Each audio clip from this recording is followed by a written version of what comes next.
So, okay, here we are. Julius Caesar, the original text. So, we'll be reading the original text. Modern text is just for reference. That's how I've sort of seen, you know, like this play out because, like, no point reading the modern text. We'll just get an idea of what the text is. Okay, so let me just quickly assign the people. Uh, all right. So, how many characters do we have? We have, okay, just give me a second. Okay, Aditya will also be reading today. Let me just. So there's Flavius, Neurellus, a carpenter, a cobbler, and certain other commoners. Sir, so how about Sukhdeep? You take Flavius, and Raghav, you take Muralus. Is that cool? And a Yeah. carpenter, and Rishika can take carpenter, and Bhupesh can take cobbler. Okay.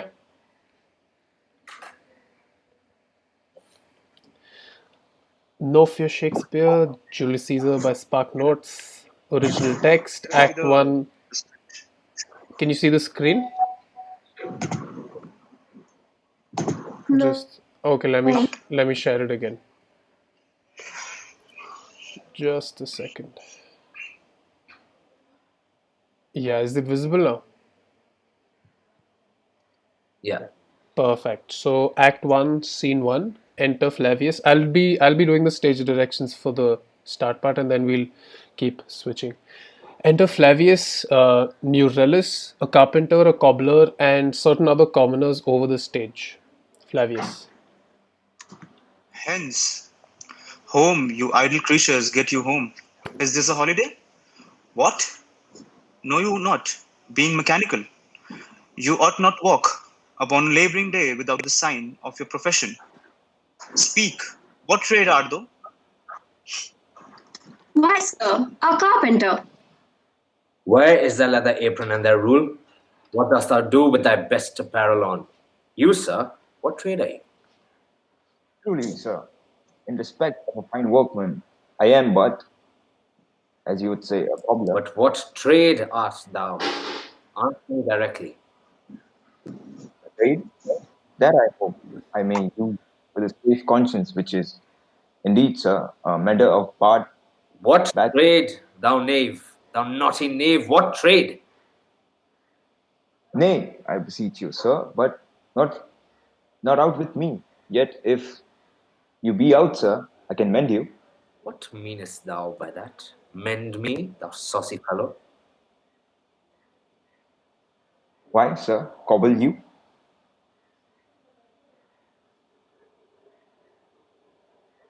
Flavius.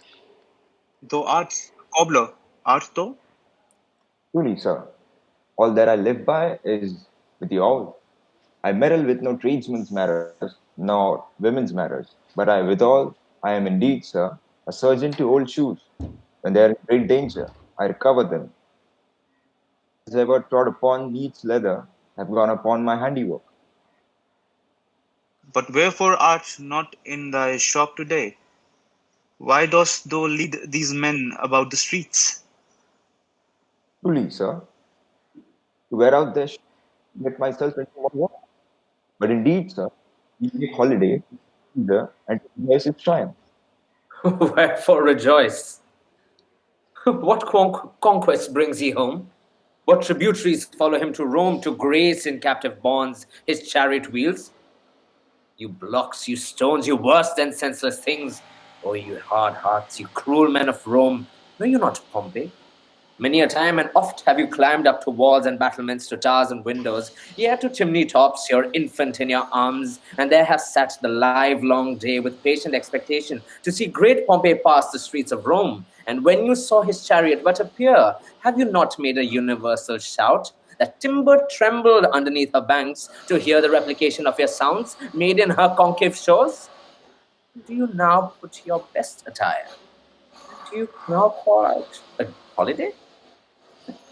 And you now strew flowers in his way that comes in triumph over Pompey's blood? Begone! Run to your houses, fall upon your knees, pray to the gods to intermit the plague that needs must light on his ingratitude. Go, go, good countrymen. And for this fault, assemble all the poor men of your sort, draw them to timber banks, and weep your tears into the channel till the lowest stream. Do kiss the most exalted shores of all. Exuberant See whether carpenter, their cobbler, and the other commoners. Yeah. See whether their basest metal be not moved. They vanish tongue-tied in their guiltiness. Go you down that way towards the capital. This way will I disrobe the images, if you do find them decked with ceremonies. May we do so? You know it is the feast of Lupercal. It is no matter, let no images be hung with Caesar's trophies. I'll about and drive away the vulgar from the streets. So do you too, where you perceive them thick. These growing feathers plucked from Caesar's wing will make him fly an ordinary pitch. Who else would soar above the view of men and keep us all in servile fearfulness? Exeunt severally. Okay, so now we're on to Act 1, Scene 2. Flourish enters Caesar, Antony, dressed for the cause. Calpurnia, Portia. Yeah, Raghav, please feel free to correct me. Calpurnia, I mean, Calpurnia. Calpurnia, Portia, Decius, Cicero, Brutus, Cassius, Casca, and a soothsayer in the throng of plebeians. After them, Aurelius and Flavius. Okay, now there are a lot of characters. Caesar. Okay, so Aditya takes Caesar for now. Okay, I'll take Casca. Calpurnia. Rishika, are you here? Can you read? Yeah, sure. Okay, so Rishika, take Calpurnia. Who else is there? Antony. We have Antony. Bhupesh, take Antony. And okay, I'll keep assigning people as they come. Who else is left though? California. Okay, Portia, DC's. Portia. Raghav, take Portia. Decius. Sukhdeep, take Decius. And Cicero. Okay, Decius and Cicero. Sukhdeep, take Decius and Cicero. And Brutus. Bhupesh, take Brutus as well. Okay. Okay. Okay. Sorry, I lost my connection. I'm DCS and Cicero, right? Wait. Yeah. Yeah. Your Decius Yeah, and yeah. Cicero. That's right. So yeah, let's. Listen, I think it's better if I take one of Bhupesh's characters because Calpurnia basically has no lines. Okay. Okay, cool. Which California. one do I take? Wait. I gave Bhupesh Antony. Take Brutus. Take Right. Brutus. Yeah. And who's playing Cassius? Cassius. Yeah. I haven't. No, I haven't given a Cassius yet. Take Cassius as well. So I do Brutus and Cassius. Yeah. Okay. And the beginning parts of Calpurnia.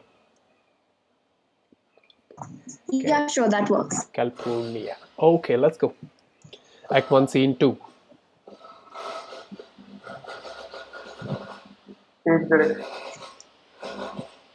Caesar. Aditya. No, I thought you were doing the stage direction. No. Go ahead. California, Be so. Caesar speaks. California.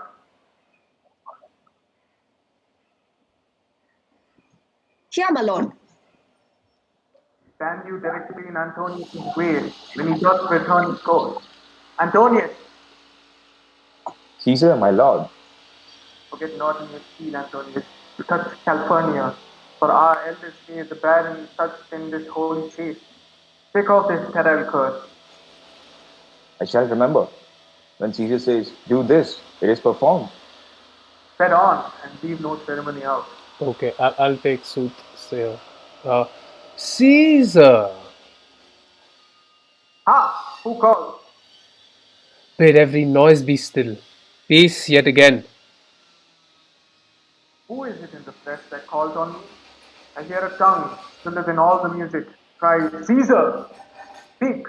Caesar is turned to hear. Beware the Ides of March. What man is that? A soothsayer bids you beware the Ides of March. Set him before me. Let me see his face. Fellow, come from the throng, look upon Caesar. What sayest thou to me now? Speak once again. Beware the Ides of March. He is a dreamer. Let us leave him. Pass. Senate, exeunt. And Brutus and Cassius.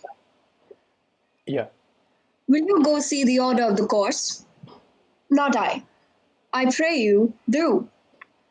I am not gamesome. I do like some parts that is in Antony. Let me not hinder, Cassius, your desires. I'll leave you. I do observe you now of late. I have not from your eyes that gentleness and show of love as I wont to have. You bear too stubborn and too strange a hand over your friend that loves you. Cassius, be not deceived. If I have veiled my look, I turn the trouble of my countenance merely upon myself. Vexed I am of late with passions of some difference, conceptions only proper to myself, which give some soil perhaps to my behaviours. Therefore, my good friends, be grieved, among which number, Cassius, be you one. Nor construed any further my neglect than that poor Brutus, with himself at war, forgets the shows of love to other men. Then, Brutus, I have mistook your passion, by means whereof this breast of mine had buried thoughts of great value, worthy cogitation. Tell me, good Brutus, can you see your face? For the eye sees not itself, but by reflection, by some other things. And it is very much lamented. You have no such mirrors as will turn your hidden worthiness into your eye that you might see your shadow. I have heard where many of the best respect in Rome, except immortal Caesar, speaking of Brutus and groaning underneath this age's yoke, have wished that noble Brutus had his eyes. Just would you lead me, Cassius, that you would have me seek into myself for that which is not in me. Therefore, good Brutus, be prepared to hear. You cannot see yourself so well as by reflection. I, your glass, will modestly discover to yourself that of yourself which you yet know not of. And be not jealous on me, gentle Brutus. Were I a common lofter, or did use to stale with ordinary oaths my love to every new protester, if you know that I do fawn on men and hug them hard, and after scandal them, or if you know that I profess myself in banqueting to all the rout, then hold me dangerous. What means this shouting? I do fear the people choose Caesar for their king. Do you fear it? Would not have it so. I would not, Cassius. Yet I love him well.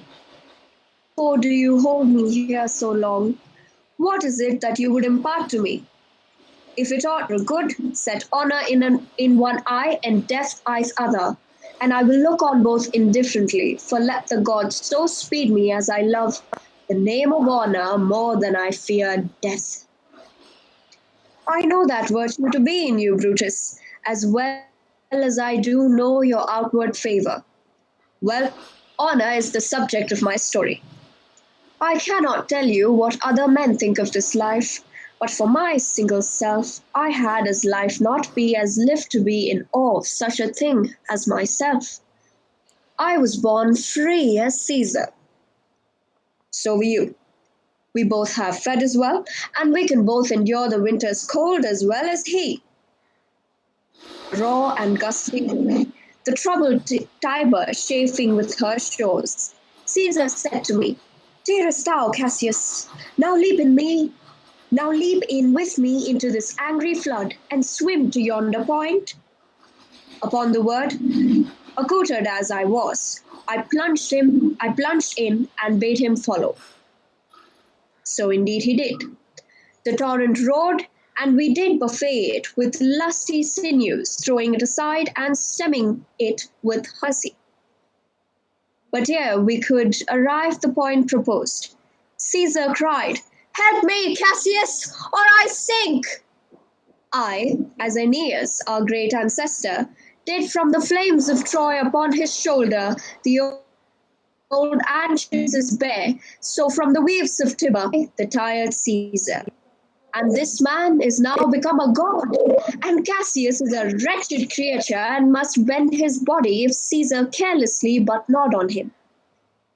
He had a fever when he was in Spain, and when the fit was on him, I did mark how he did shake. 'Tis true, this god did shake. His covered lips did from their colour fly, and that same eye whose bent doth o'er the world did lose his lustre. I did hear him groan, and that tongue of his that bade the Romans smite his speeches in their books.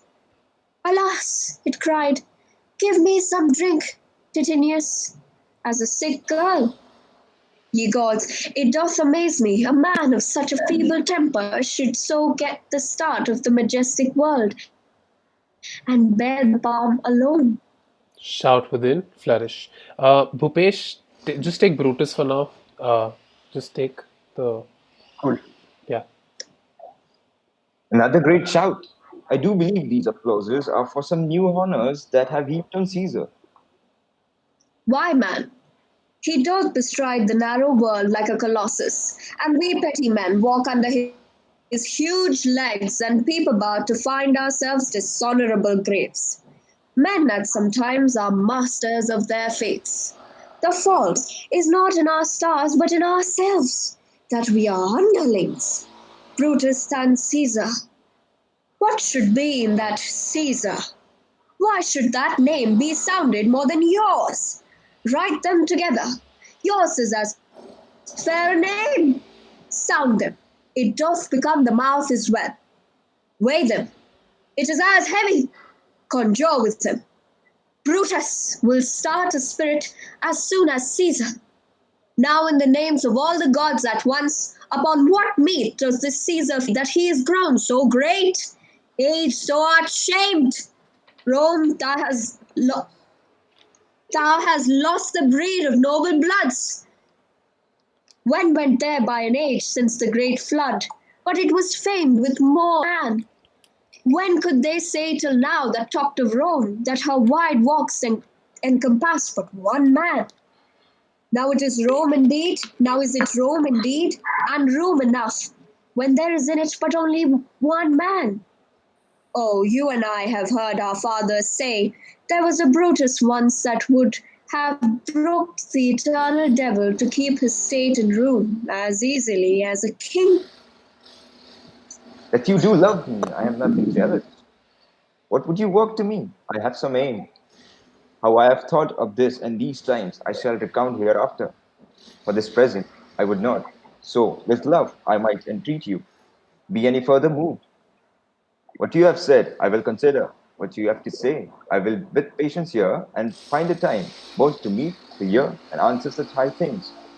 Till then, my noble friend, chew upon this. Brutus had rather be a villager, himself a son of Rome under these hard conditions as this time is like to lay upon us.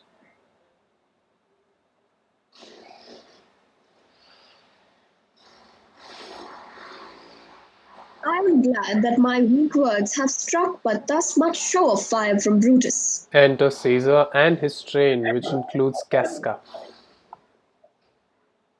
The games are done and Caesar is returning. As they pass by, pluck Casca by the sleeve, and he will, after his sour fashion, tell you what hath proceeded worthy note today. I will do so. But look you, Cassius, the angry spot doth glow on Caesar's brow, and all the rest look like a chidden train. Calpurnia's cheek is pale, and Cicero looks like such ferret and such fiery eyes as we have seen him in the Capitol, being crossed in conference by some senators.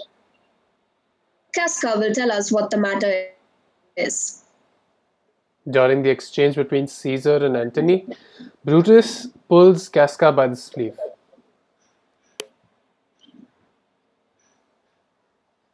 Aditya.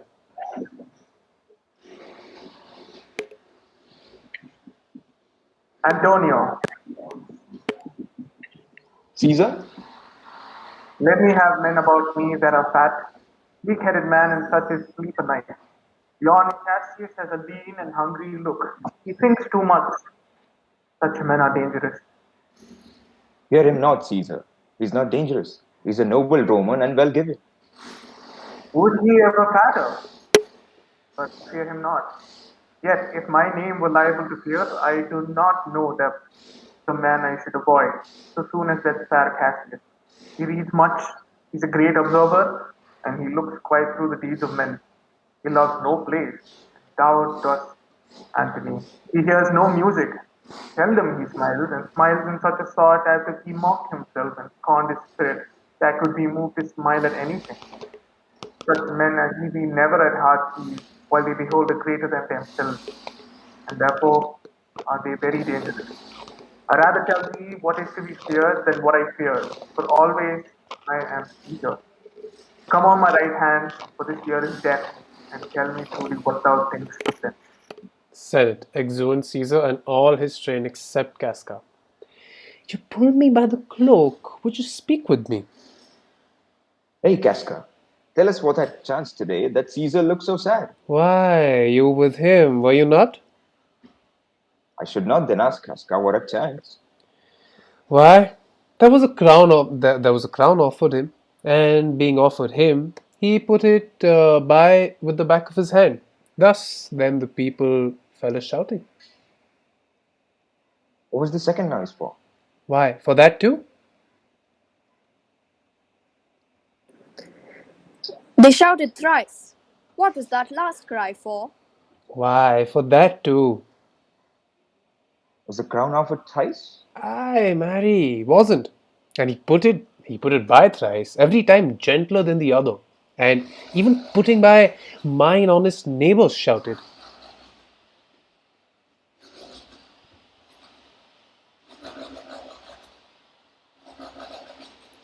Cassius? Jessica. Who offered him the crown? Why, Antony? Tell us the manner of it, gentle Casca. I can as well be hanged as I tell the manner of it. If it was mere foolery, I'd not mark it. I saw Mark Antony offer him a crown, yet 'twas not a crown, neither 'twas one of those coronets. And as I told you, he put it by once, but for all that, to my thinking, he would fain to have had it. Then he offered it to him again. Then he put it by again. But to my thinking, he was very loath to lay his fingers off it. And then he offered it the third time. He put it in the third time. And still, as he refused it, the ramblement hooted and clapped their hands and threw up these sweaty nightcaps and uttered such a deal of stinking breath because Caesar refused the crown that it had almost choked Caesar, for he swooned and fell down at it. And on my own part, I durst not laugh for fear of opening my lips and receiving the bad air.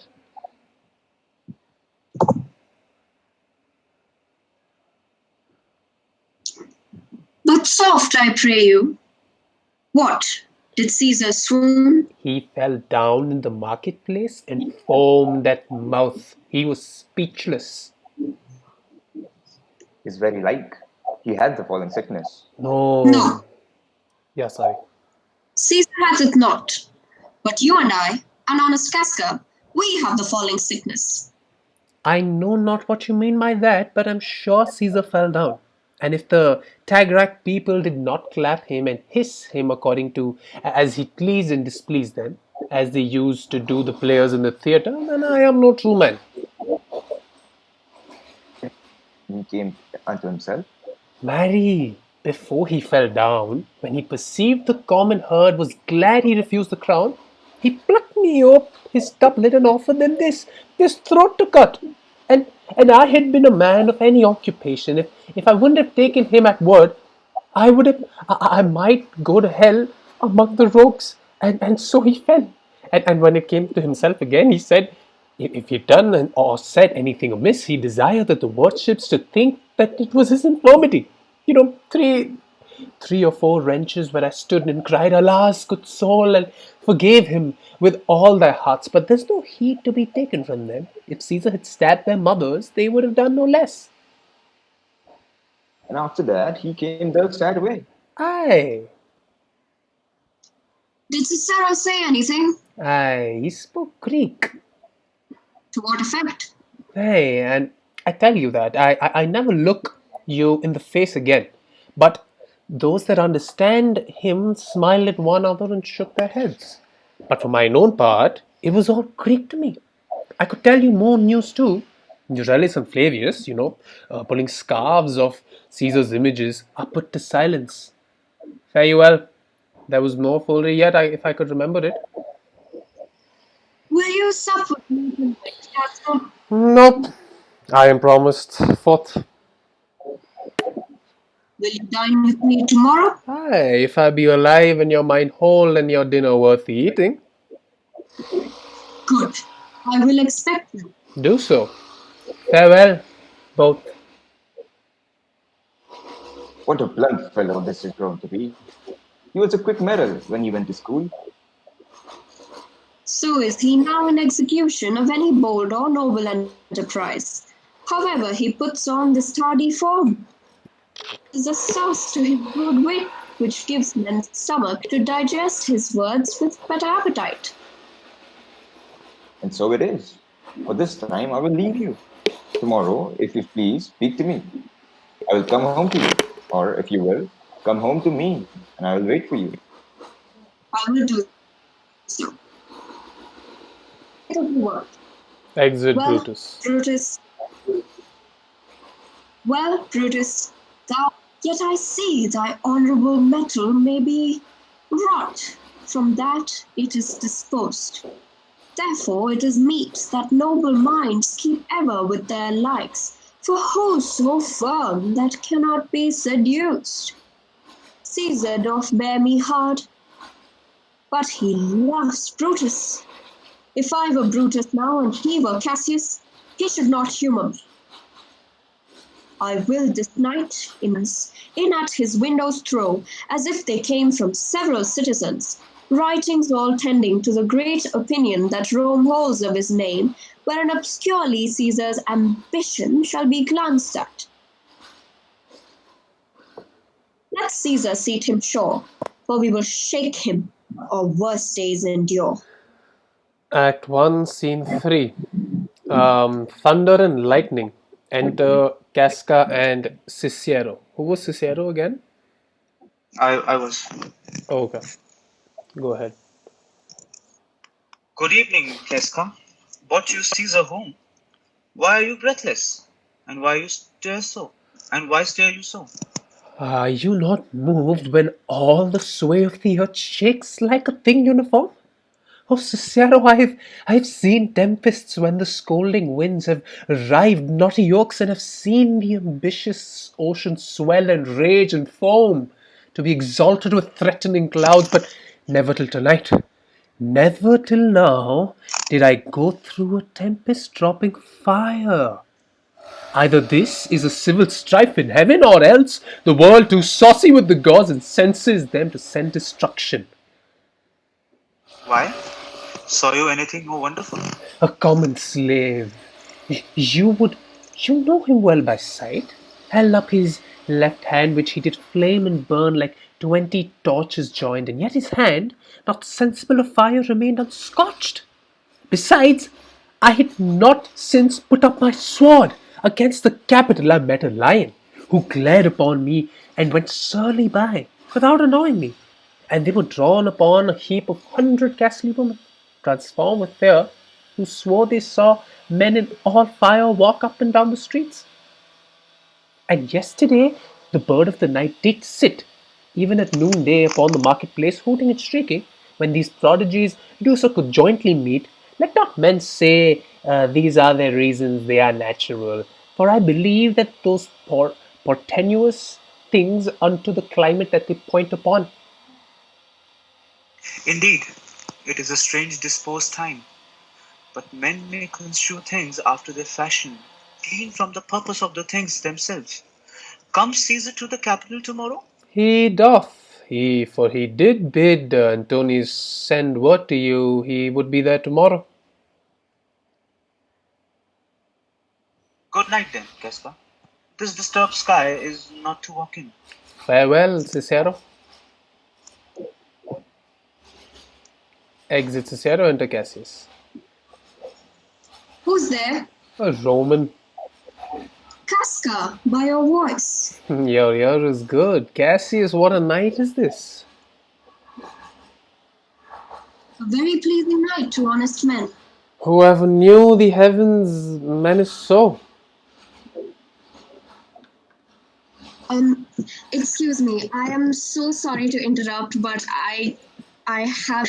I don't know if you all are understanding the dialogues and know what's going on, but to me, it's like I'm reading Greek and Latin. I don't understand any of the words, and it's hard for me to read the modern English translation simultaneously and try to understand what's going on. And because I don't know what I'm reading out Shakespeare, I don't even know how to emote the lines because I literally don't know what the line is.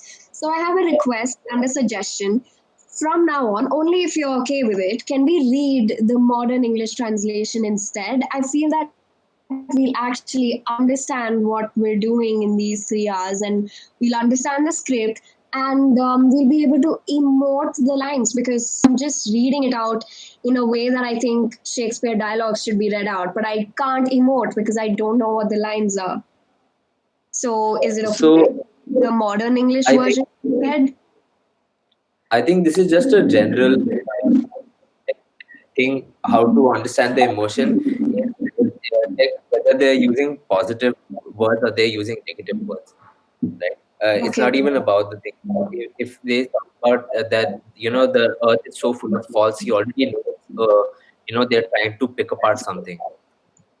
So Yeah. the emotion that's behind it is something which is more introspective, but contemplative in nature, with this negativity in the back of your mind.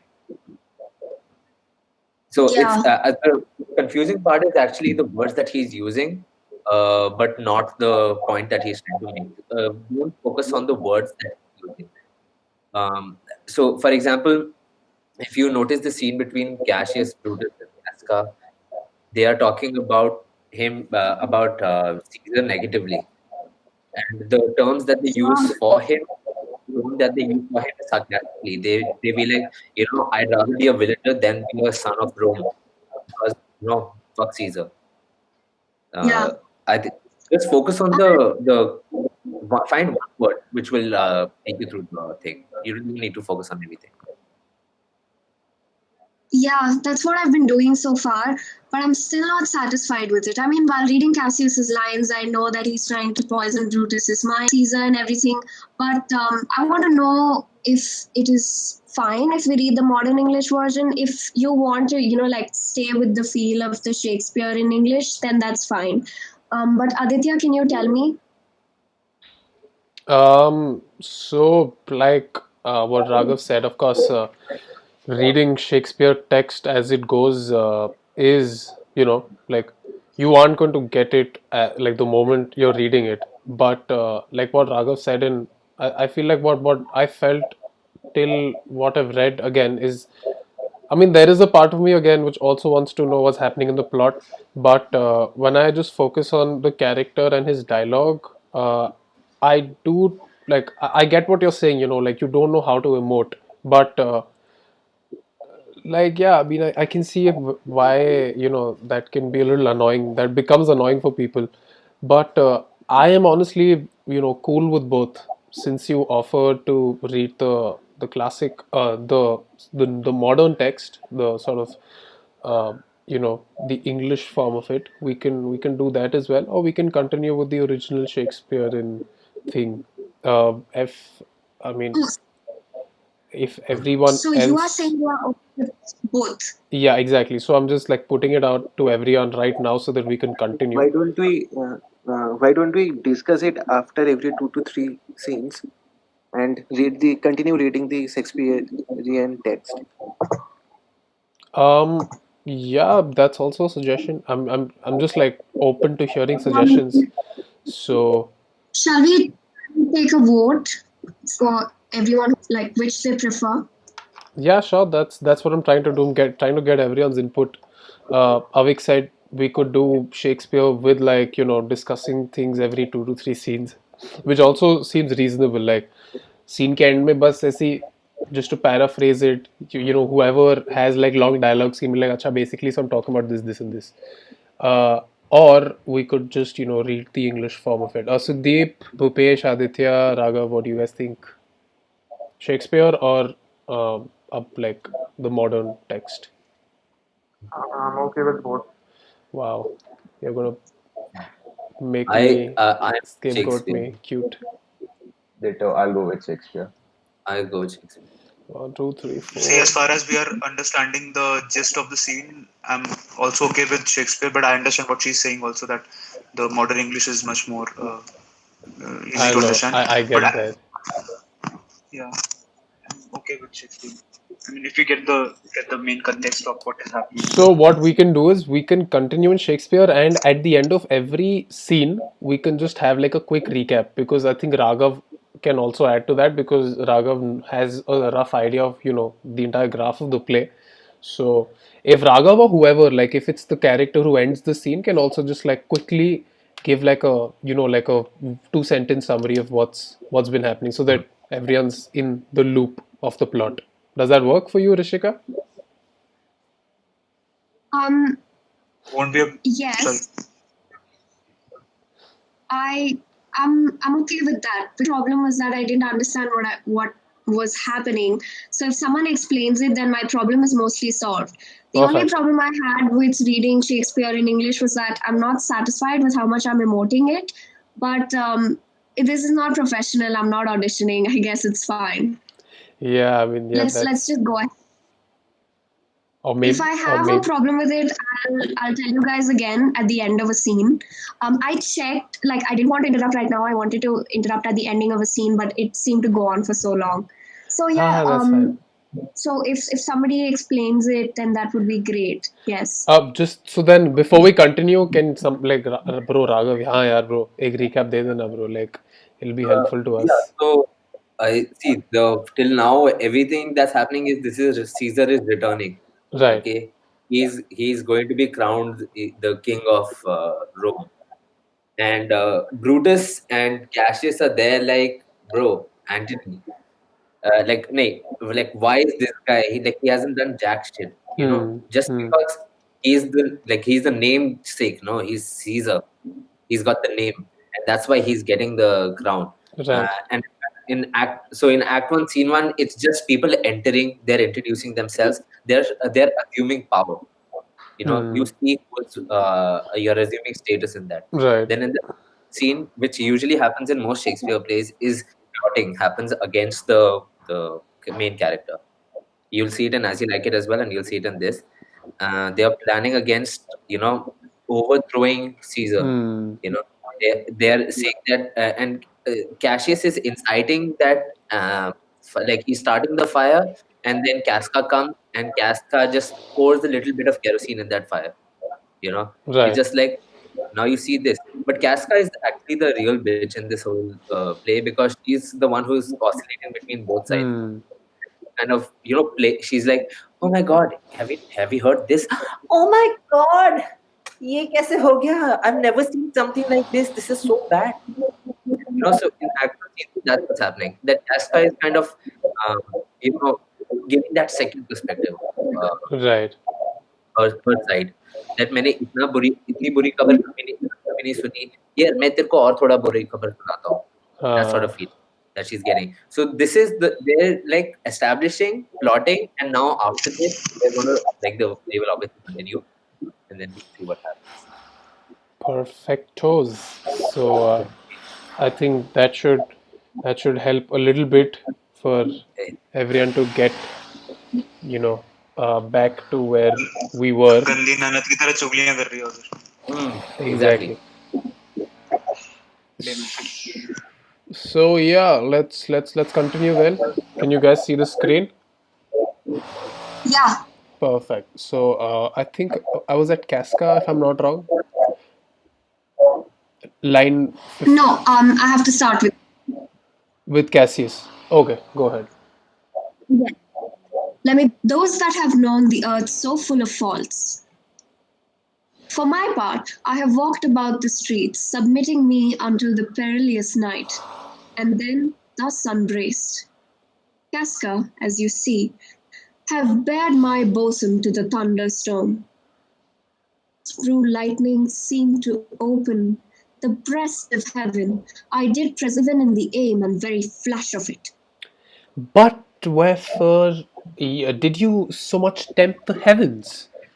It is the part of men to fear and tremble when the most mighty gods by token send us such dreadful heralds to astonish us. You are dull, Casca, and life that should be in a Roman you do want, or else you use not. You look pale and gaze, and put on fear, and cast yourself in wonder to see the strange impatience of the heavens.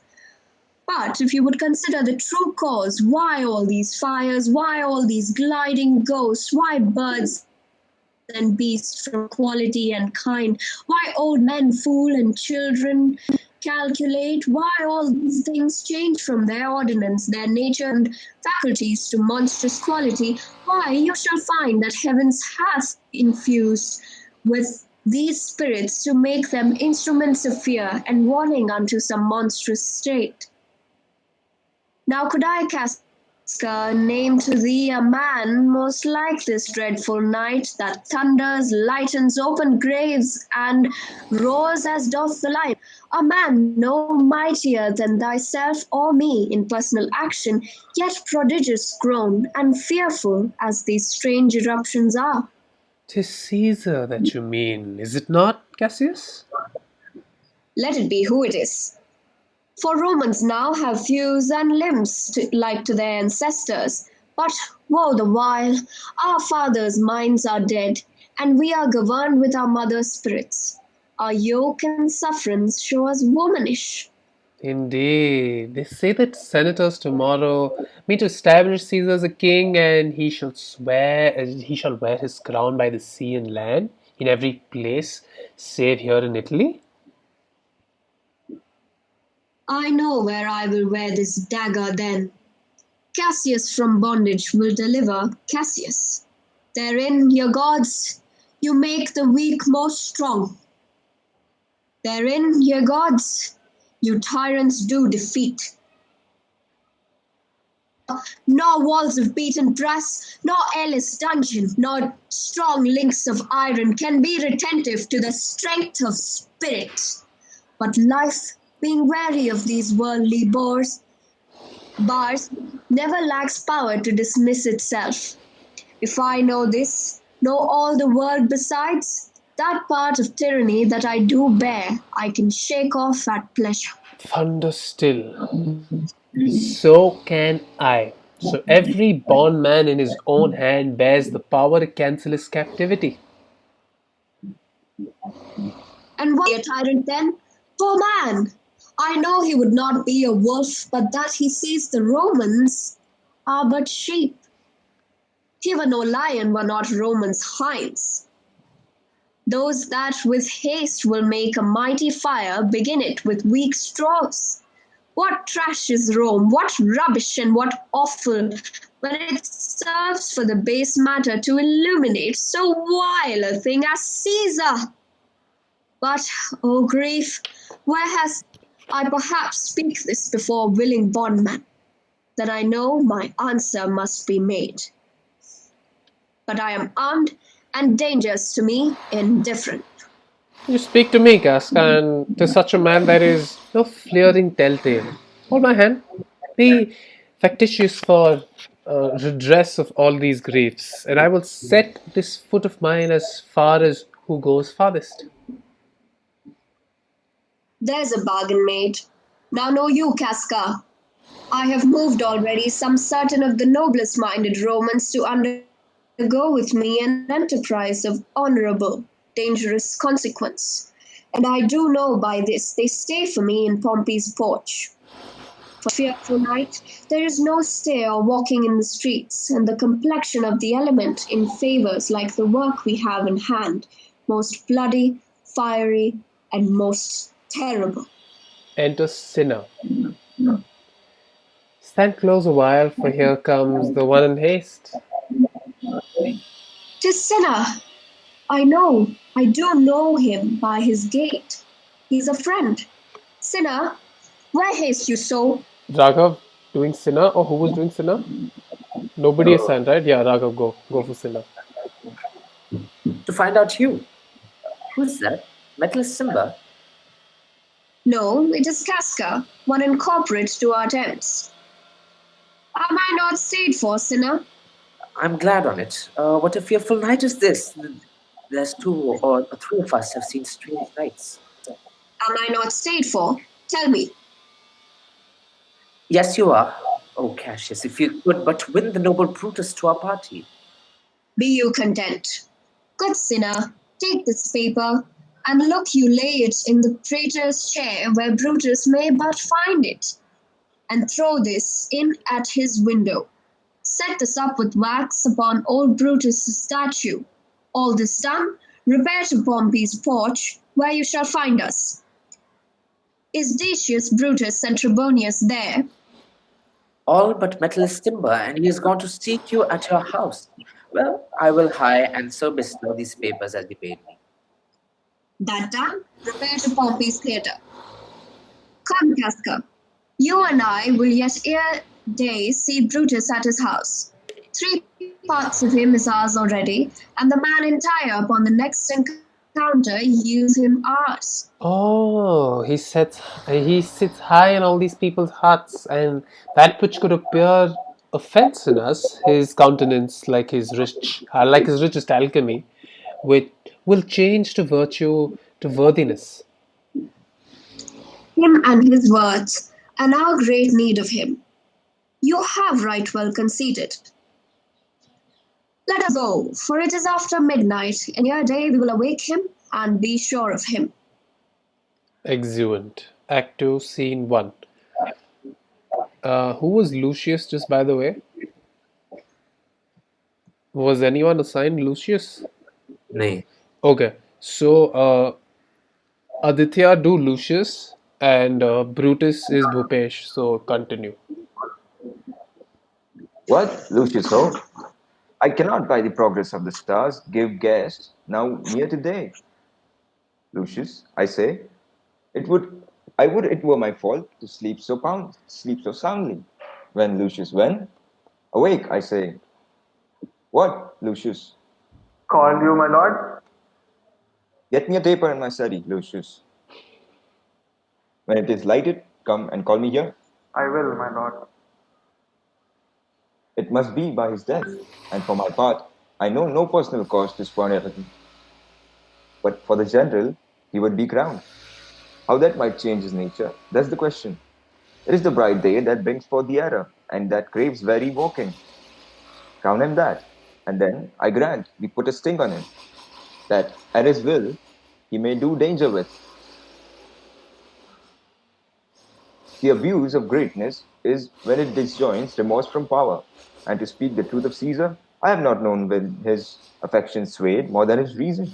But 'tis a common proof that lowliness is young ambition's ladder, whereto the climber upwards turns his face. But when he once attains the upmost round, he then onto the ladder turns his back, looks in the clouds, scorning the base degrees by which he did ascend. So Caesar may, then, lest he may, prevent. And since the quarrel will bear no color for the thing he is, fashion it does.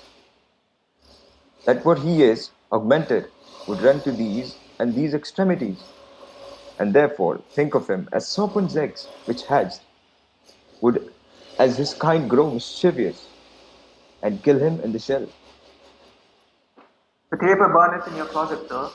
Searching the window for the flint, I found this paper, thus sealed up, and I'm sure it did not lie there when I went to bed. Get you to bed again. It is not day. It is not tomorrow, boy. The Ides of March. I know not, sir. Look in the calendar and bring me a word. I will, sir. The exhalations filling the air give so much light that I may read them. Brutus, thou sleepest awake, and see thyself. Shall Rome speak, strike, redress? Brutus, thou sleepest awake. Such instigations have been often dropped where I have took up them. Shall Rome, etc. Then must I piece it out. Shall Rome stand under one man's awe? What Rome? My ancestor did from the streets of Rome, the Tarquin drive where he was called a king. Entreated to speak and strike? O Rome, I make thee promise. If the redress will follow, thou receivest that full petition at the hand of Brutus. And a Lucius. Who was Lucius? Do we have a Lucius? Sukhdev, can you do Lucius? Wait. I'm Lucius, sorry. Sir, Martin wasted 15 days. Is good. Go to the gate. Somebody knocks. Since Cassius did when he met Caesar, I have not slept. Between the acting of dreadful thing and the first motion, all the interim is like a phantasma of a hideous dream. The genius and the mortal instruments are then in council, and the state of man, like to a little kingdom, suffers then the nature of insurrection. Sir, 'tis your brother Cassius at the door, who does desire to see you. Is he alone? No, sir, there are more with him. Do you know them? No, sir, their hats are plucked about their ears, and half their faces buried in their clothes, that by no means I may discover them by any mark of favor. Paramenta. That the faction or conspiracy, shamest thou to show thy dangerous brow by night, when evils are most free? Oh, then by day where wilt thou find a cavern dark enough to mask thy monstrous visage? Seek none conspiracy, hide it in smiles and affability. For if thou part thy native semblance on, not Erebus itself were divine to hide thee from prevention. Enter the conspirators: Cassius, Casca, Decius, Cinna, Metellus, and Trebonius. I think we are too bold upon your rest. Good morrow, Brutus. Do we trouble you? I've been up this hour awake all night. Know I these men that come along with you? Yes, every man of them. And no man here but honors you, and every one doth wish you had but that opinion of yourself which every noble Roman bears of you. This is Trebonius. He is welcome hither. This, Decius Brutus. He is welcome too. This, Casca. This, Cinna. And this, Metellus Simba. They are all welcome. But watchful cares do interpose themselves betwixt your eyes and night. Shall I entreat a word? Brutus and Cassius would draw a whisper. Here lies the east. Doth not the day break here? No. Oh, pardon, sir, it doth, and yon grey lines that fret the clouds are messengers of day. You should confess that you are both deceived. Here, as I point my sword, the sun arises, which is a great way of knowing on the south, weighing the youthful season of the year. Some 2 months hence up higher towards the north, he first presents his fire. The high east stands as the capital directly here. Give me your hands all over, one by one. And let us swear our resolution. No, not an oath. If not the face of men, the sufferance of our souls, the times abuse. If these mortals be weak, break all betimes, and every man hence to his idle bed. So let high-sided tyranny range on, till each man drop by lottery. But if these, as I am sure they do, bear enough fire to kindle cowards and to steal with valor the melting spirits of women, then, countrymen, what we need, we any spur but our own cause, to prick us to redress. What other bond than secret Romans that have to spoke the word and will not falter. And what are the roads? Then honesty, to honesty engaged, that this shall be, or will we fall for it?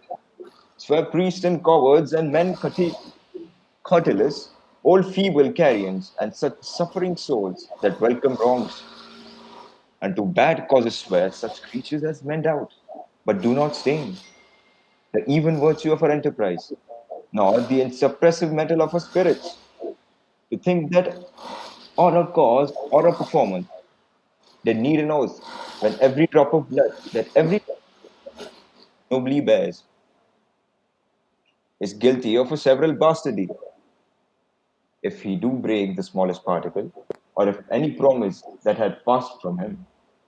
But what is the Cicero? Shall we sound him?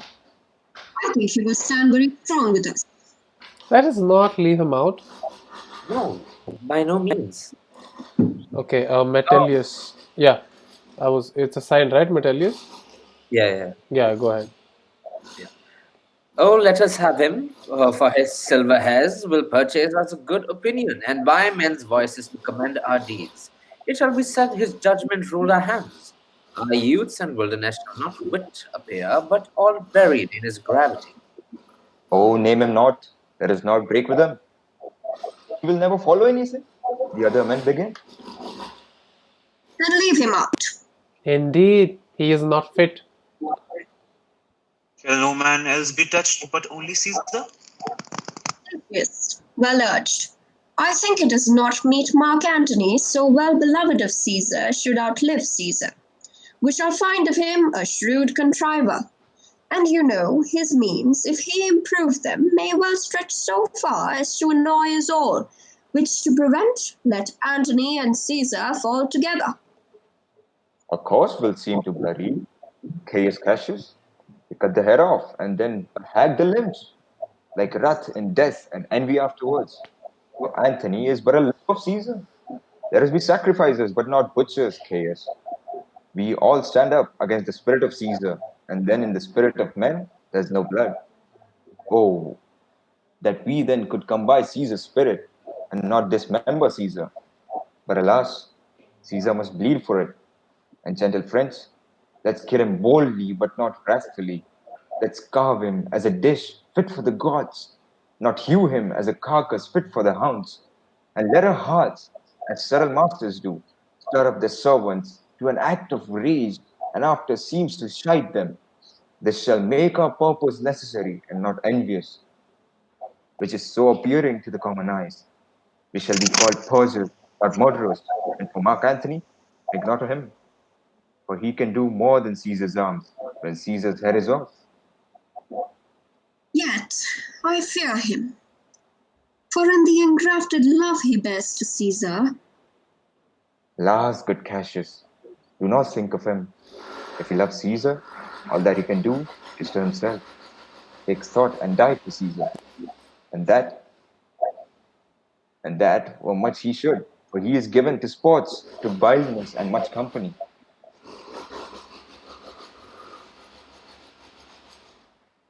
Is there Trebonius? Opponents,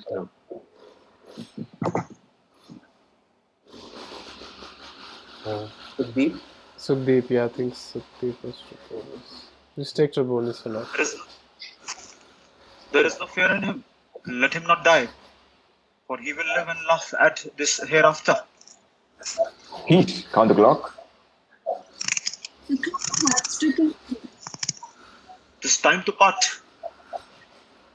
But it is doubtful yet whether Caesar will come forth today or no. For he is superstitious grown of late, quite from the main opinion he held once with fantasy of dreams and ceremonies. It may be that Adrian prodigies, the unaccustomed terror of this night and the persuasion of his orderers may hold him from the capital today. Never fear that, if he be so resolved. I cannot sway him, for he loves to hear that unicorns may be betrayed with trees, and bears with glasses, elephants with holes, lions with toils, and men with flatterers. But when I tell him he hates flatterers, he says he does. Being then most flattered, let me work, for I can give his humor the true bent, and I will bring him to the capital. Nay, we'll all of us be there to fetch him. By the eighth hour. Is that the uttermost? Be that the utmost, and fail not then. Caius Ligarius doth bear Caesar hard, who rated him for speaking well of Pompey. I wonder none of you have thought of him. Now, good Metellus, go along by him. He loves me well, and I have given him reasons. Send him but hither, and I'll fashion him.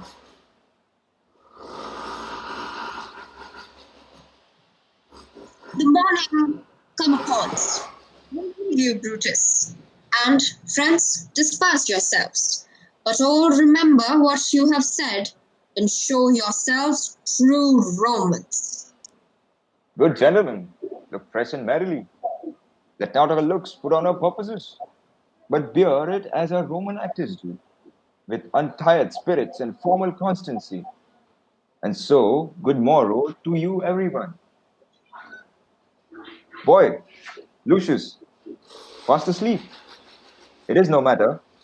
Enjoy the dew of slumber.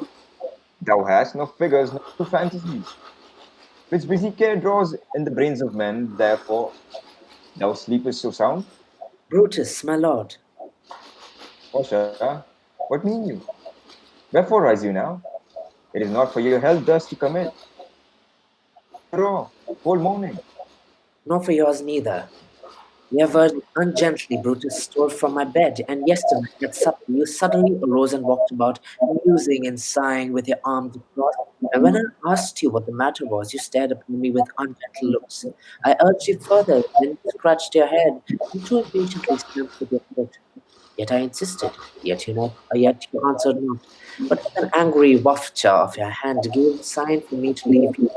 So I did, fearing to strengthen that impatience, which seemed too much enkindled, and withal hoping it was but an effect of humour, which sometimes hath his hour with every man. It will not let you eat, or nor talk, nor sleep, and could it work so much upon your shape, as it hath much prevailed on your condition, I should not know you, Brutus. Dear my lord, make me acquainted with your cause of grief.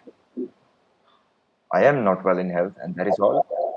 Brutus is wise, and were he not in health, he would embrace the means to come by it.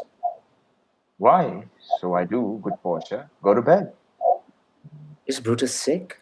And is it physical to walk unbraced and suck up the humours of the dank morning? What, is Brutus sick, and will he steal out of his wholesome bed to dare the vile contagion of the night, and tempt the roomy and unpurged air to add unto his sickness? No, my Brutus, you have some sick offence within your mind which by the right and virtue of my place I ought to know.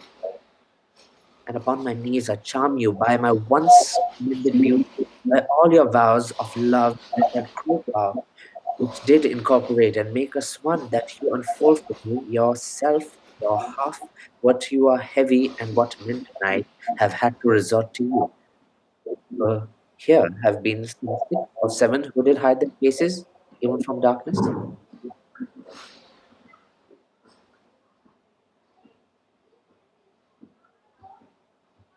Kneel not, Portia. I should not need if you were gentle, Brutus. God of marriage, tell me, Brutus, is it expected I should know not secrets that are pertaining to you? Am I yourself, but as it were, in sort of imitation with you, at meals come with your bed and tea sometimes? Dwell I but in the suburbs of your good pleasure? If it not be no more, Portia is Brutus's husband, not his wife. You are my true and honorable wife, as dear to me as are the ruddy drops that visit my sad heart. If this were true, then should I know the secret? I grant I am a woman, but withal a woman that Lord Brutus took to wife. I grant I am a woman, but withal a woman well reputed and cattle daughter. Think you I am no stranger of my sex being so fathered and so husbanded? Tell me your counsels. I will not disclose them. I have made strong proof of my constancy, giving myself a voluntary wound here in the thigh. Can I bear that with patience and not my husband's secret? O ye gods, render me worthy of that noble wife. Hark, hark! one knocks. Portia, go on a while, and by those bosoms shall partake the secrets of my heart. All my engagements I will construe to thee, all my charactery of my sad brows. Leave me with haste. Lucius, who's that knocking? Enter Lucius and Ligarius. He is a sick man that will speak with you. Haste Ligarius, let Metellus speak of. Boy, stand aside. Caius, Caius Ligarius, how? Rishika, do you want to do Ligarius? Ligarius? Yeah. Yeah. Vouchsafe good morrow from a feeble tongue. Oh, what a time have you chose out, brave Caius, to wear a kerchief. You were not sick? I am not sick if Brutus have in hand any exploit worthy the name of honor. Such an exploit have I in hand, Ligarius. Had you a heedful ear to hear of it? By all the gods that Romans bow before, I here discard my sickness. Soul of Rome, brave son derived from honorable loins, thou, like an exorcist, hast conjured up my mortified spirit. Now bid me run, and I will try with things impossible. Yeah, get the better of them. What's to do? A piece of work that will make sick men whole. But are not some whole that we must make sick? That must we also. What is it, my Caius? I shall unfold to thee as we are going to whom it must be done. Set on your foot, and with a heart new fired I follow you. To do I know not what, but it sufficeth that Brutus leads me on. Follow me then. Thunder and lightning. Enter Julius Caesar in his nightgown.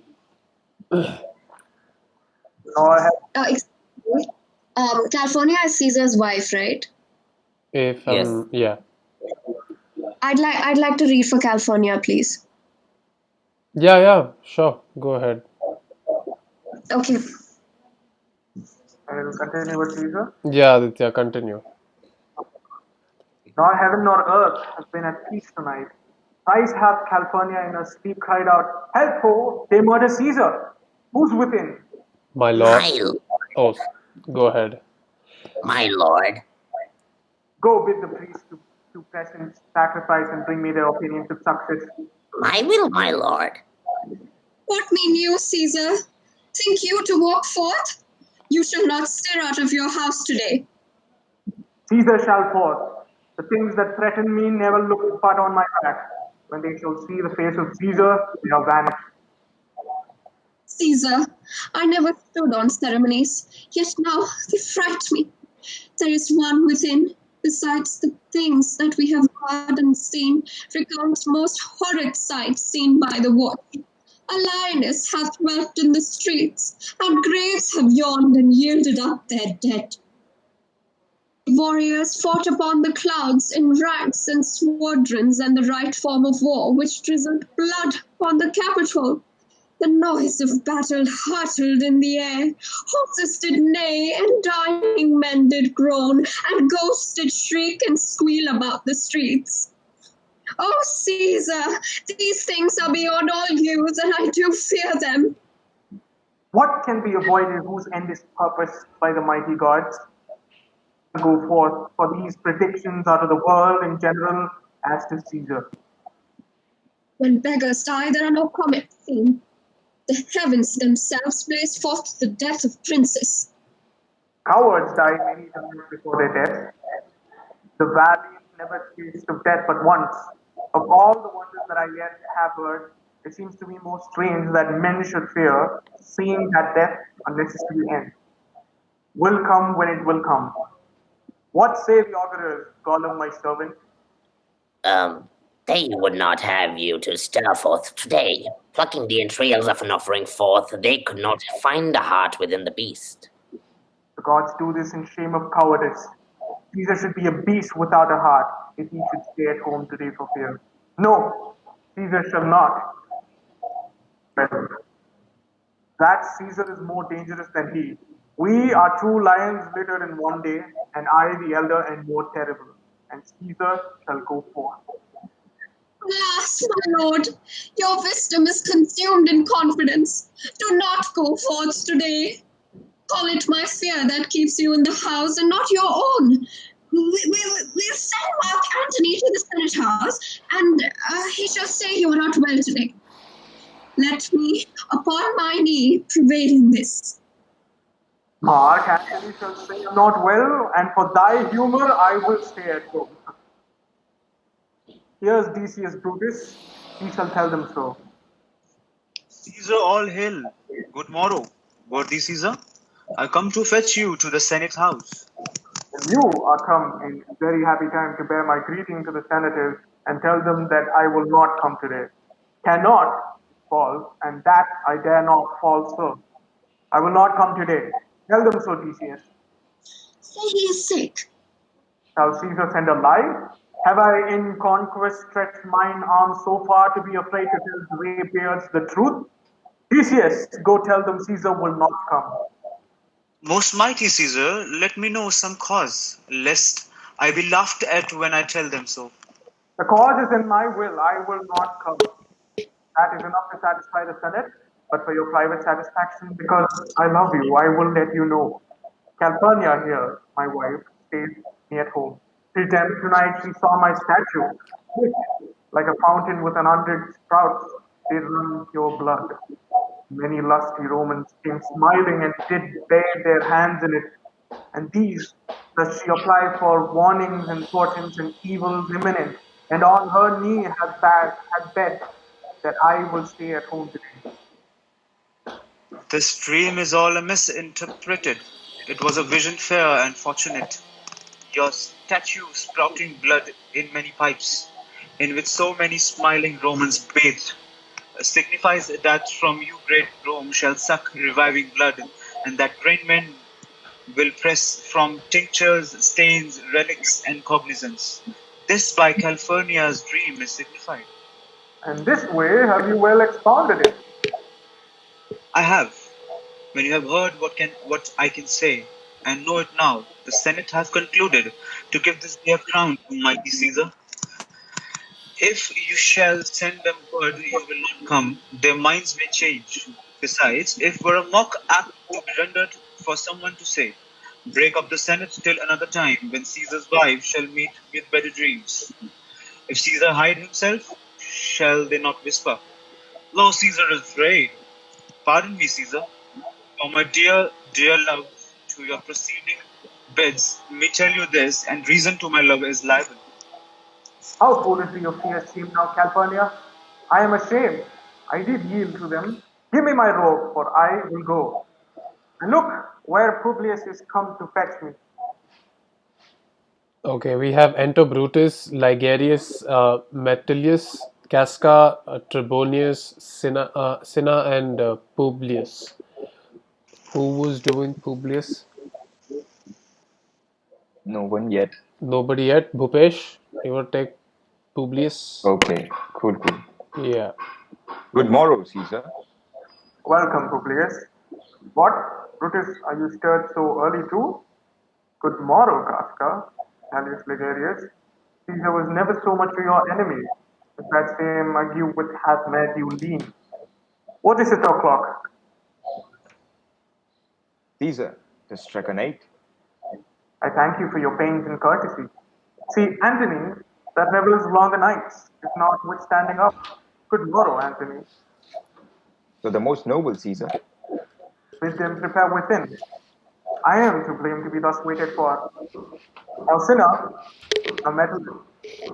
What, Petronius? I have an odd talk in store for you. Remember that you call on me today. Be near me that I may remember you. Caesar, I will, and so near will I be that your best friends shall wish I had been further. Good friends, go in and taste some wine with me, and we, like friends, will straightway go together. That every like is not the same, O Caesar. The heart of Brutus ours to think upon. Enter Artemidorius. Artemidorius. Artemidorus. Raghav, would you like to Yeah, take? sure. Caesar, beware of Brutus. Take heed of Cassius. Come not near Casca.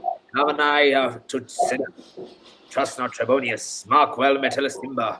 Theseus, Brutus loves thee not. Thou hast wronged Caius Legarius. There but one mind in all these men, and it is bent against Caesar. If thou beest not mortal, look about you. Security gives way to conspiracy. The mighty God defend thee. Thy lover, Artemidorus. Here will I stand till Caesar passed along as a suitor, will I give him this. My heart laments that virtue live out of the teeth of emulation. If thou readst this, O Caesar, thou mayest live, if not, the fates with traitors do contrive. Act 2, Scene 4. Enter Portia and Lucius. Just a second. Can someone just sum up what's going on so far? I have an idea. I understood, but Raghav, can you please just like tell us what's happened so far? So basically now they've kind of gathered their suicide squad, and they are just like, now what now that so one very important speech that they that was given was about, when somebody is in power, they cannot separate their power from compassion. And no matter how powerful Caesar is, he will falter in this. And they say now that he's going to stay within his bounds, but we have to somehow get him out of the house. So the whole plan is to get him out of the house. And in the next scene which follows, they kind of go to Caesar's place, and they're just like, hey, listen, just step outside, bro. Just look at this. And he's like, no, I'm sorry, I'm sick. Right? And then it goes into, oh, you're sick. No, no, you're not sick. Tell me the truth. No, I don't want to come. Don't want to come. And then they kind of reverse psychology him coming out. And in this thing, Artemidorus is saying that exactly what he shouldn't do and what he's doing right now. Okay. So there's always it's always this pattern in Shakespearean plays where they're going to say, let's do this, and they're going to do it in the next scene, right? And this is what's happening when they say, go and put this letter next to Brutus's room. They've put the letter in the Brutus's room, and he's read that. Then everybody comes, everybody says, okay, gather up your people, we'll have to go there. They gather up the people, they go there, they've convinced him to step out of the capital, and this is a part of their plan. They're just like, we have to kill this man. And the killing, this is kind of like what happened in Lion King, if you think about it. Scar is just like, I have to take over this, but it has to seem like, that I'm not a murderer. It is not until the end that they reveal he's a murderer. It's almost like he has saved the country because Mufasa died. This is the sort of thing that he wants to pull off. Also, who's Artemidorus?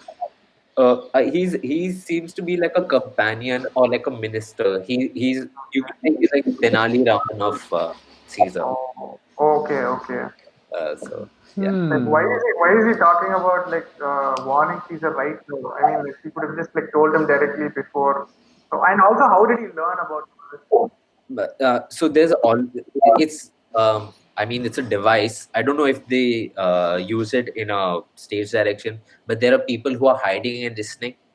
That's also something that always happens in Shakespeare plays. Yeah. Like, if you like it, as you like it, may there's always much ado but nothing. There's always people listening from the side or Right. from behind the place.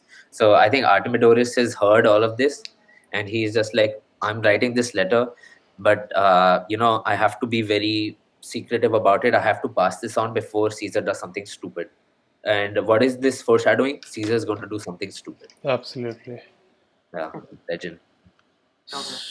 So let's continue, guys. I think that should be a little more helpful for everybody. Yeah, thank you so much. No worries. Let's go. Chalo. Act 2, Scene 4. Portia. I prithee, boy, run to the Senate house. Stay not to answer me, but get thee gone. Why dost thou stay? No, my errand, madam. I would have thee there and here again, ere I can tell thee what thou shouldest do there. O Constancy, be strong upon my side, set a huge mountain between my heart and tongue. I have a man's mind, but a woman's might. How hard it is for women to keep counsel. Art thou here yet? Madam, what should I do? Run to the capital and nothing else? And so return to you and nothing else? Yes, bring me word, boy, if thy lord look well, for he went sickly forth. And take good note what Caesar doth, what suitors press to him. Hark, boy, what noise is that? I hear none, madam. Really, listen well. I hear a bustling rumour like a fray, and the wind brings it from the capital. Truth, madam, I hear nothing. Come hither, fellow. Which way hast thou been? At mine own house, good lady. What is it o'clock? About the ninth hour, lady. Is Caesar yet gone to the capital? Madam, not yet. I go to take my stand to see him pass on to the capital. Thou hast some suit to Caesar, hast thou not? That I have, lady. If it will please Caesar to be so good to Caesar as to hear me, I shall beseech him to befriend himself. Why, knowest thou any harms intended towards him? None that I know will be, much that I fear may chance. Good morrow to you. Here the street is narrow. The throng that follows Caesar at the heels, of senators, of praetors, of common suitors, will crowd a feeble man almost to death. I'll get me to a place more void, and there speak to the great Caesar as he comes along. Exit I must Soothsayer. go in. I must go in. Ay me, how weak a thing the heart of a woman is. Oh, Brutus, the heavens speed thee in thine enterprise. Sure the boy heard me. Brutus hath a suit that Caesar will not grant. Oh, I grow faint. Run, Lucius, and command me to my lord. Say I am merry. Come to me again, and bring me the word what he doth say to thee. Exeunt severally. Act 3, Scene 1. Enter Caesar, Brutus, Cassius, Casca, Decius, Metilius, Trebonius, Cinna, Antony, Lepidus, Publius, and Popilius, and Lena, with a crowd of people, including Artemidorus and the soothsayer. The Ides of March are come. Aye, Caesar, but not gone. Hail, Caesar. Read this schedule. Trebonius doth desire you to orad at your best leisure this his humble suit. Oh, Caesar, read mine first, for mine's a suit that touches Caesar nearer. Read it, great Caesar. What touches ourselves shall be last served. Delay not, Caesar. Read it instantly.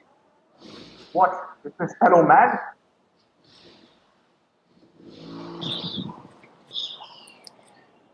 Wow, give place.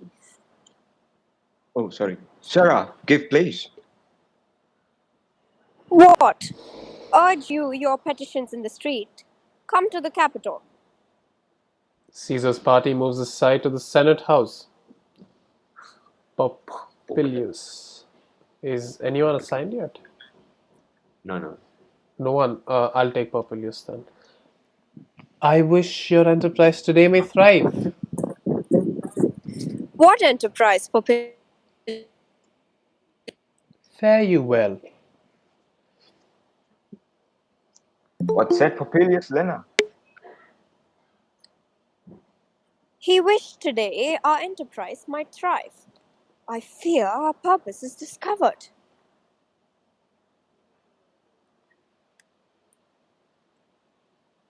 Look how he makes to Caesar. Mark him. Casca, be sudden, for we fear prevention. Brutus, what shall be done? If this be known, Cassius or Caesar never shall turn back, for I will slay myself.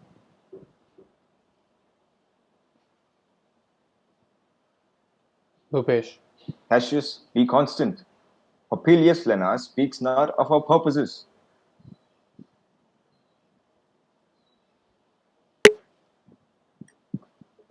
For look, he smiles. Bhupesh, are you here with us? Is it? Let's continue. Oh, yeah, sorry. I I think. lost my connection for a bit. Oh yeah, no worries, no worries. Continue. Yeah, where was it? Okay. Cassius, be constant. Popilius Lenas speaks out not for our purposes. For look, he smiles, and Caesar doth not change. Trebonius knows his time. For, look you, Brutus, he draws Mark Antony out of the way. Exeunt Trebonius and Antony. Where is Metellus Simba? Let him go and presently prefer his suit to Caesar. He addressed, pressed near, and second him. Casca, you were the first that raised your hand. Are we all ready? What is now amiss that Caesar has done it must regret? Most high, most mighty, and most puissant Caesar, Metellus Simba throws before thy seat an humble heart. I must prevent thee, Simba. These couching and these lowly courtesies might fire the blood of ordinary men and turn preordinance and first degree into the law of children. Be not fond to think that Caesar bears such rebel blood that will be thawed from the true quality with that which melteth fools. I mean, sweet words, low crooked courtesies, and base penial fawning. Thy brother by decree is banished. If thou dost bend and pray and fawn for him, I spurn thee like a cur out of my way. No, Caesar doth not wrong, nor without cause will he be satisfied. Is there no voice more worthy than my own to sound most sweetly in great Caesar's ear for the repealing of my banished brother? I kiss thy hand, but not in flattery, Caesar, desiring thee that Publius Simba may have an immediate freedom of repeal. What, Brutus? Oh. It's you, Brutus? Pardon, Caesar. Caesar, pardon. As low as to thy foot does Cassius fall, to beg enfranchisement for Publius Simba. I could be well moved if I were as you. If I could pray to move, prayers would move me. But I am constant as a northern star, of whose true fixed and resting quality there is no fellow in the firmament. The skies are painted with unnumbered sparks. They are all fire and every one does shine. But there's but one in all does hold his place. So in the world, he is furnished well with men, and men are flesh and blood, and apprehensive. Yet in the number I do know, but one that unassailable holds on his rank, unshaked of motion. And that I am he. Let me a little show it even in this, that I was constant Simba should be banished, and constant to remain to keep him so. Oh, Caesar. Hence wilt thou lift up Olympus. Great Caesar. Doth not Brutus bootless kneel? Speak, hands, for me. Casca and the other At you, conspirators. Brutus. Casca and the. Brutus. Then falls Caesar. Liberty, freedom, tyranny is dead. Run hence, proclaim, cried about. People and senators. Some to the common Oh, sorry. Go ahead. some to the common pulpits and cry out, liberty, freedom, and enfranchisement. People and Confusion. senators, be not affrighted. Fly not. Stand still. Ambition's dead its spade. Go to the pulpit, Brutus. And Cassius too. Where's Publius? Here, quite confounded with this mutiny. Stand fast together, let some friends of Caesar's should come. Talk not of standing, Publius, but here. There is no harm intended to your person, nor to Roman else. So tell them, Publius. And leave us, Publius, lest that the people rushing on us should do your age some mischief. Do so, and let no man abide his deed, but we do the doers. Enter. Where is Antony?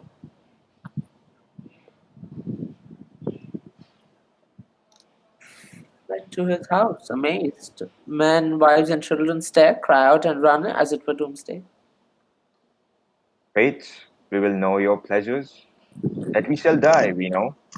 'Tis but the time. And drawing days out that men stand upon, Why? He that cuts off 20 years of life cuts off so many years of fearing death. Grant that, and then is death a benefit? So are we Caesar's friends that have abridged his time of fearing death? Stoop, Romans, stoop, and let us bathe our hands in Caesar's blood, upon to the elbows, and besmear our swords. Then walk we forth, even to the marketplace, and waving our red weapons on our heads, let's all cry, Peace, freedom, and liberty. Stoop, then, and wash. The conspirators smear their hands and How many swords with Caesar's blood. How many ages hence shall this our lofty scene be acted over in states unborn and accents yet unknown?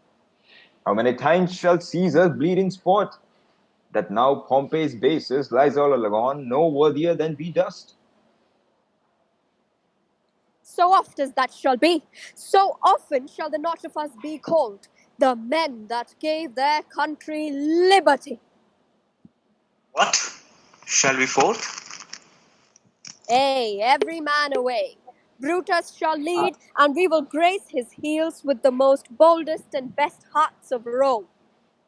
Soft. Who comes here? A friend of Antony's. Thus, Brutus, did my master bid me kneel. Thus did Mark Antony bid me fall down, and being prostrate, thus he bade me say, Brutus is noble, wise, valiant, and honest. Caesar was mighty, bold, royal, and loving. Say I love Brutus, and I honor him. Say I feared Caesar, honored him, and loved him. If Brutus will vouchsafe that Antony may safely come to join him and be resolved, how Caesar hath deserved to lie in his death. Mark Antony shall not love Caesar dead, so well as Brutus living, but will follow the fortunes and affairs of noble Brutus through the hazards of, of the untrod state, with all true faith. So says my master Antony. Thy master is a wise and valiant Roman. I never thought him worse. Tell him, so please him come unto this place. He shall be satisfied, and by my honor depart untouched. I'll fetch him presently. Exit Antony's servant. I know that we shall have him well, the friend. I wish we may, but yet I have a mind that fears him much, and my misgiving still falls shrewdly to the purpose. Enter Antony. But here comes Antony. Welcome, Mark Antony. Who was Antony?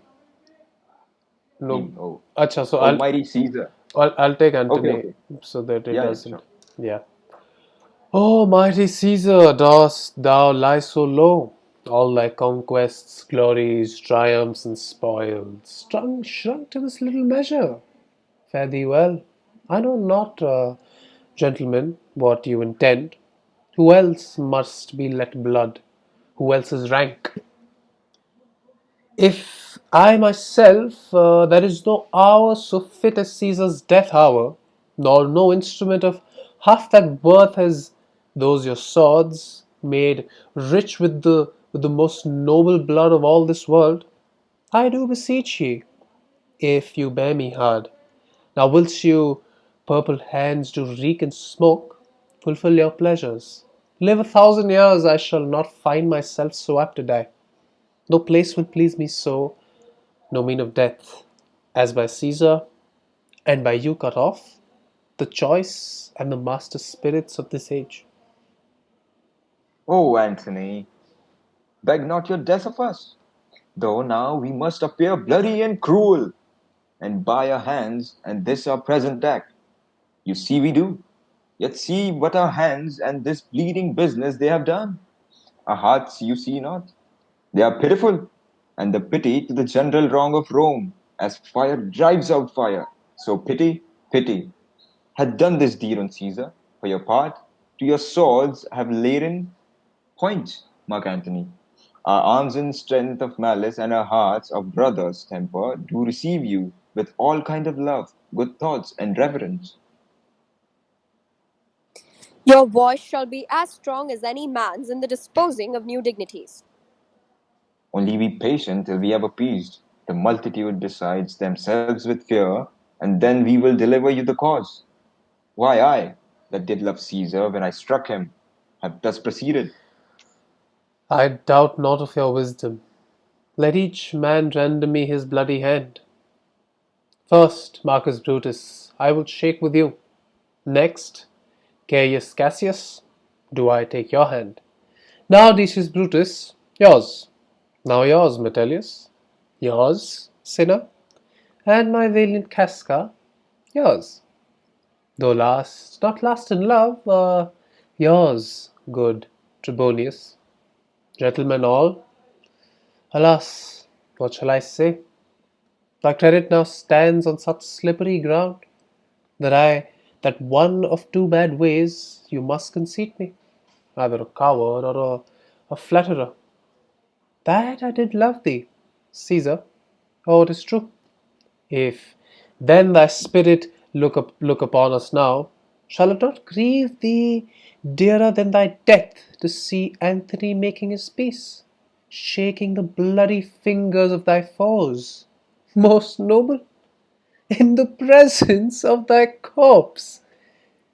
Had I as many eyes as thou hast wounds, weeping as fast as they stream forth thy blood, it would become me better than to close in terms of friendship with thine enemies. Pardon me, Julius, here was thou bade, brave heart. Here didst thou fall, here thy hunters stand, signalled in thy spoil, and crimsoned in thy lith. O world, thou wast the forest to his heart, and this indeed, O world, the heart of thee. How like a deer, strucken by many princes, thou dost thou here lie? Mark Antony, Pardon me, Caius Cassius. The enemies of Caesar shall say this. Then in a friend it is called modesty. I blame you not for praising Caesar so. But what compact mean you to have with us? Will you be pricked in number of our friends? Or shall we own and not depend on you? Therefore I took your hands, but was indeed swayed from the point by looking down on Caesar. Friends I am with you and love you all, upon this hope that you shall see me give reasons why and wherein Caesar was dangerous. Or else, where is this a savage spectacle? Our reasons are so full of good regard that were you, Antony, the son of Caesar, you should be satisfied. That's all I seek. And a more rebel suitor than I may produce his body to the marketplace, and in pulpit, as becomes a friend, speak in the order of his funeral. You shall, Mark Antony. Brutus, a word with you. You know not what you do. Do not consent that Antony speak in his funeral. Know you how much the people may be moved by that which he will utter? By your pardon, I will myself into the pulpit first, and show the reason of our Caesar's death. What Antony shall speak, I will protest. He speaks by leave and by permission, and that we are contended Caesar shall have all true rights and lawful ceremonies. It shall advantage more than do us wrong. I know not what may fall. I like it not. Mark Antony, here, take you Caesar's body.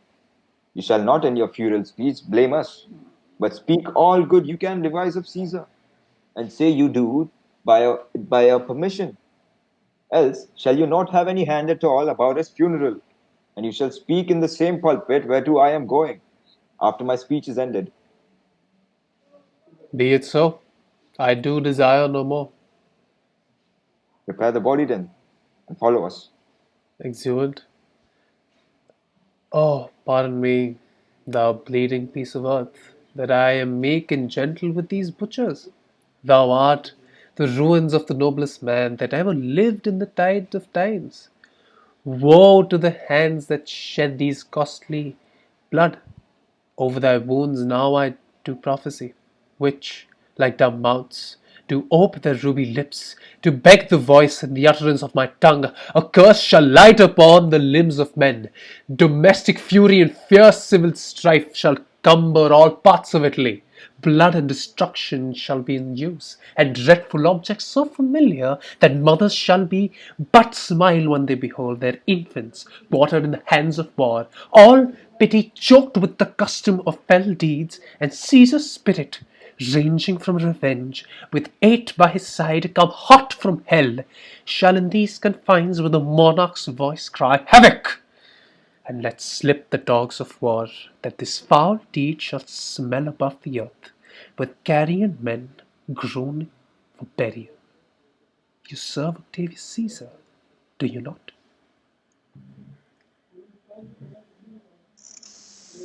I do, Mark Antony. Caesar did right for him to come to Rome. He did receive his letters and is coming, and bid me to say to you by word of mouth, O Caesar, Thy heart is big. Get thee apart and weep. Passion I see sketching. For mine eyes, seeing those beads of sorrow stand in thine, began to water. Is thy master coming? he lies tonight within 7 leagues of Rome. Post back with speed, and tell him what hath chanced. Here's a mourning Rome, a dangerous Rome, no Rome of safety for Octavius yet. Hie hence, and tell him so. Yet stay a while. Thou shalt not back till I have borne this corpse into the marketplace. There I shall try in my oration how the people take this cruel issue of these bloody men, according to which thou shalt discourse to young Octavius of the state of things. Lend me your hand. Exit with Caesar's body. Act 3, Scene 2. Enter Brutus, Cassius, and the plebeians. Plebeians. Aditya, take plebeians So first. everybody starts reading these lines. Okay, yeah. So I'll just like another. इसमें क्या है? First है फिर another ऐसे third है. अच्छा 1 2 3 है ना. So हाँ. Aditya take 1. Um, Raghav take 2, and Sukhdeep take 3. Go ahead. Okay, Yeah. And we will be satisfied. We will be satisfied. Let's get Let us be satisfied. Follow me and give me audience, friends. Cassius, go you into the other street and part the numbers. Those that will hear me speak, let him stay here. Those that will follow Cassius, go with him. And public reasons shall be rendered of Caesar's death. I will hear Brutus speak. I will hear Cassius and compare their reasons when severally we hear them rendered. exit Cassius with some of the plebeian Brutus goes into the pulpit. The noble Brutus is ascended. Silence. Be patient till last, Romans, countrymen, and lovers. Hear me for my cause, and be silent that you may hear. Believe me for mine honor, and have respect to mine honor that you may believe. Censure me in your wisdom, and awake your senses that you may be the better judge. If there be any in this assembly, any dear friend of Caesar's, to him I say that Brutus's love to Caesar was no less than his. If then that friend demand why Brutus rose against Caesar, this is my answer. Not that I love Caesar less, but that I loved Rome more.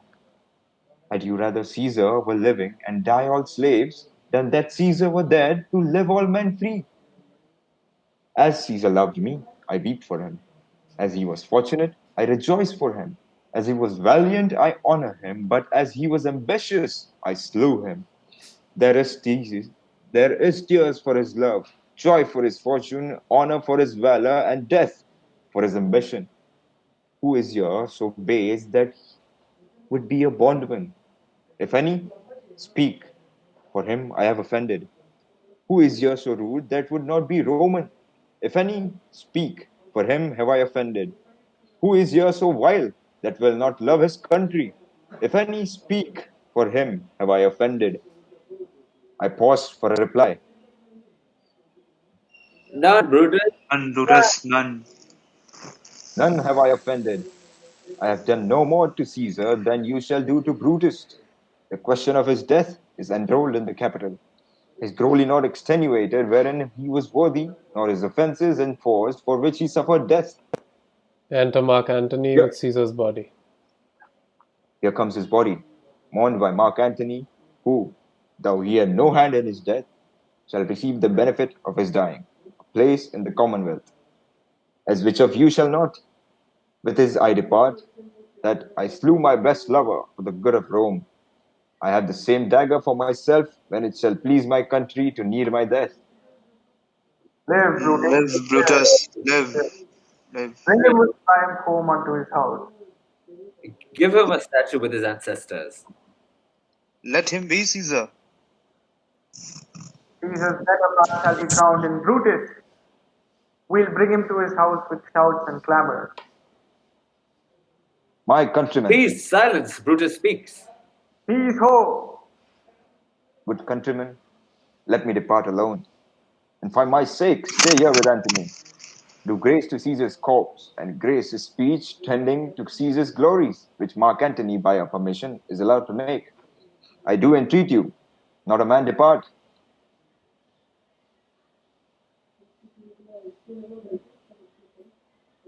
Say by our Lord, Antony have spoke.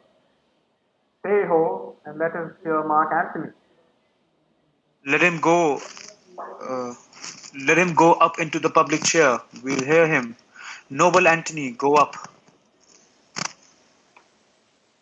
For Brutus's sake, I am beholding you.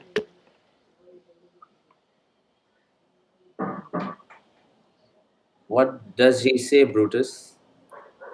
He says, for Brutus' sake, he finds himself beholding to us all. For best he speak no harm of Brutus here. This Caesar was a tyrant. Nay, that's certain. We are blessed that Rome is rid of him. Peace, let us hear what Antony can say. You gentle Romans. Peace ho! Peace ho! Let us hear him. Let us hear him. Friends, Romans, countrymen, lend me your ears. I come to bury Caesar, not to praise him. The evil that men do lies after them. The good is oft interred with their bones. So let it be with Caesar. The noble Brutus hath told you Caesar was ambitious. If it was so, it was a grievous fault. Grievously hath Caesar answered it. Here, on the leave of Brutus and the rest. For Brutus is an honourable man. So are they all honourable men. Come I to speak in Caesar's funeral. He was my friend, faithful and just to me. But Brutus says he was ambitious, and Brutus is an honourable man. He hath brought many captives home to Rome, whose ransoms did general coffers fill. When that the poor have cried, Caesar had wept. Ambition should be made of sterner stuff. Yet Brutus says he was ambitious, and Brutus is an honourable man. You all did see that one on the Lupercal. I thrice presented him the kingly crown, which he did thrice refuse. Was this ambition? Yet Brutus says he was ambitious, as sure he is an honourable man. I speak not to disprove what Brutus spoke, but here I am to speak what I know. You all did love him once, not without cause. What cause withholds you then to mourn for him?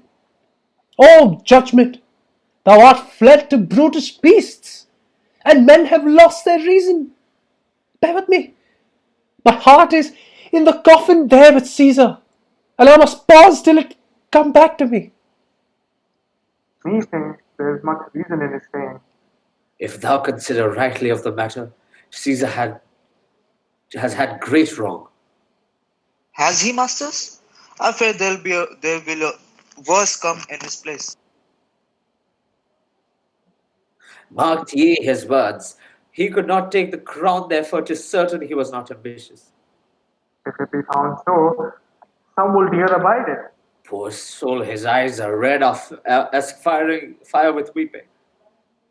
Is not a nobler man in Rome than Antony. Now, mark him. He begins again to speak. But yesterday, the word of Caesar might have stood against the world. Now lies he there, and none so poor to him in reverence. O masters, if I were disposed to stir your hearts and minds to mutiny and rage, I should do Brutus wrong, and Cassius wrong, who, you all know, are honorable men.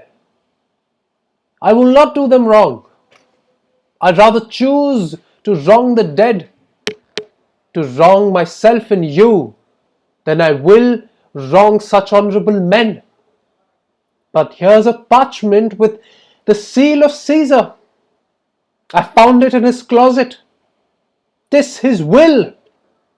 Let but the commons hear this testament, which, pardon me, I do not mean to read, as they would go and kiss dead Caesar's wounds and dip their napkins on his sacred blood, and yet beg a hair of him for memory, and dying mention it within their wills, bequeathing it as a rich legacy unto their issue. We'll hear the will. Read it, Mark Antony. The will. The will. We will hear We Caesar. will hear Caesar's will. Have patience, gentle friends, I must not read it. It is not meet you know how Caesar loved you. You are not wood, you are not stones, but men. And being men, bearing the will of Caesar will inflame you. It will make you mad. 'Tis good, you know, not that you are his heirs. For if you should, oh, what would come of it? Read the will. We'll hear it. Antony, you shall read us the will. Caesar's will. Will you be patient? Will you stay a while? I have overshot myself to tell you of it. I fear I wrong the honourable men whose daggers have stabbed Caesar. I do fear it. They were traitors, honorable men. The will. The will, the testament. The testament. They were villains, murderers. The will, read the will. You will compel me then to read the will. Then make a ring about the corpse of Caesar, and let me show you him that made the will. Shall I descend? And will you give me leave? Come down, Come down. descend. You shall have leave. A ring. Stand round. Stand from the hurt. Stand from the body. Room for Antony, most noble Antony. Nay, press not so upon me. Stand far off. Stand back. Stand back. Bear No. Bear back. If you have tears, prepare to shed them now. You all do know this is mental. I remember the first time ever Caesar put it on. It was on a summer evening in his tent. That day he overcame Nerval. Look, in this place ran Cassius's dagger through. See what a rent the envious Casca made. Through this well-beloved Brutus stabbed, as he plucked his cursed steel away. Mark how the blood of Caesar followed it, as rushing out of doors so he resolved, if Brutus so unkindly knocked or no. For Brutus, as you know, was Caesar's angel. Judge, O you gods, how dearly Caesar loved him. This was the most unkindest cut of all. For when the noble Caesar saw him stab, ingratitude, more strong than traitor's arms, quite vanquished him. Then burst his mighty heart, and then in his mantle muffling up his face, even at base of Pompey's statue, which all the while ran blood, great Caesar fell. Oh, what a fall was there, my countrymen, when I and you and all of us fell down, whilst bloody treason flourished all over us. And oh, now you weep, and I perceive you feel a dint of pity. These are gracious drops, kind souls. What weep when you behold our Caesar's vesture wounded? Look you here. Here is himself barred, as you see, with traitors.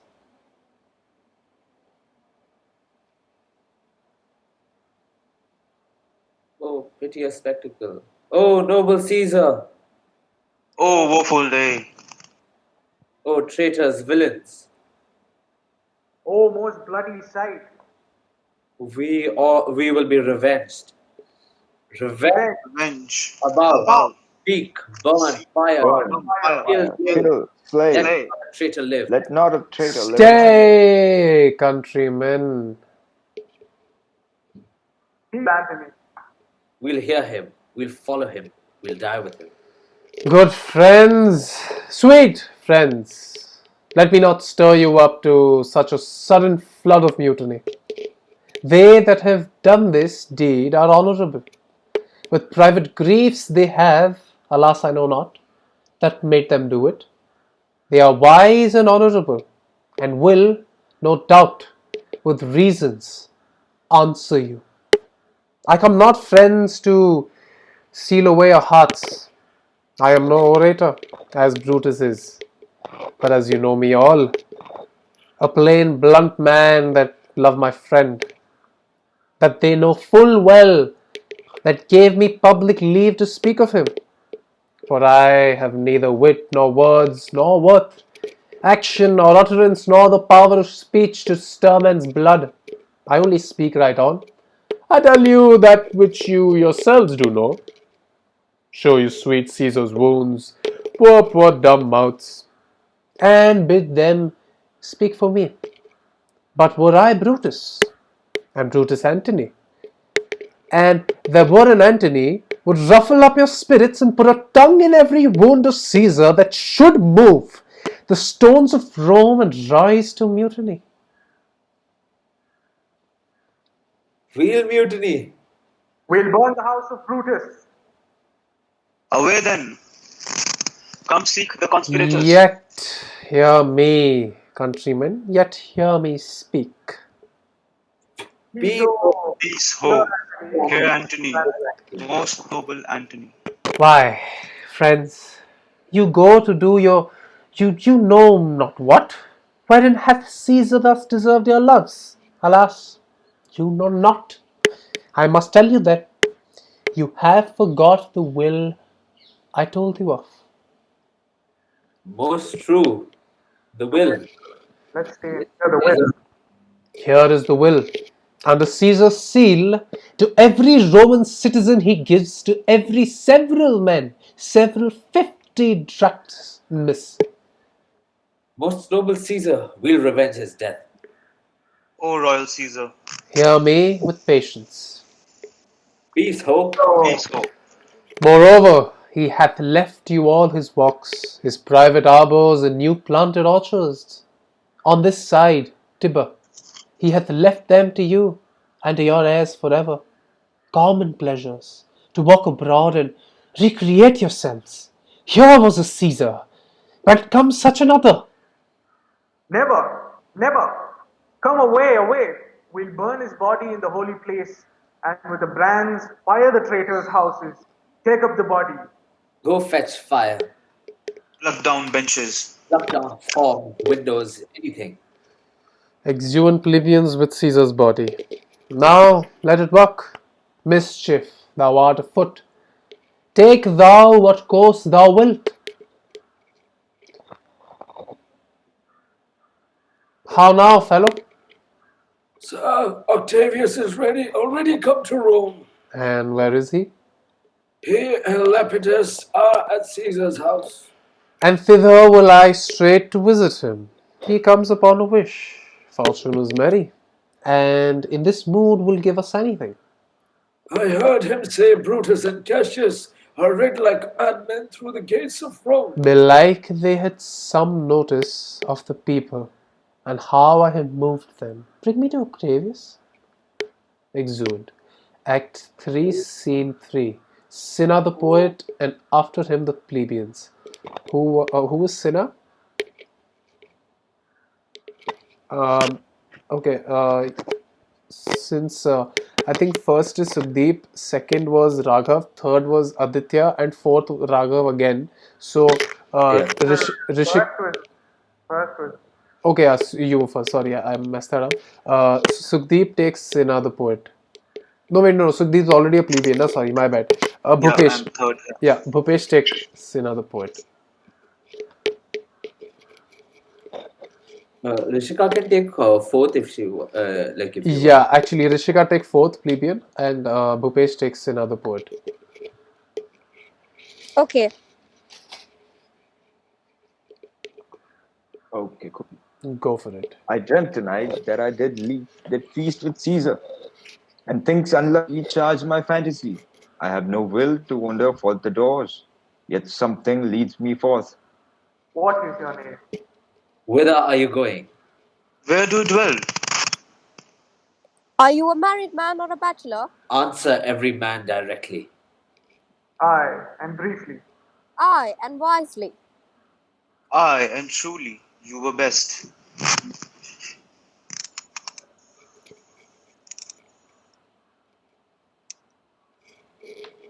Continue. Bhupesh? I think it's continued. Yeah, I think. Yeah. Can you hear us, Bhupesh?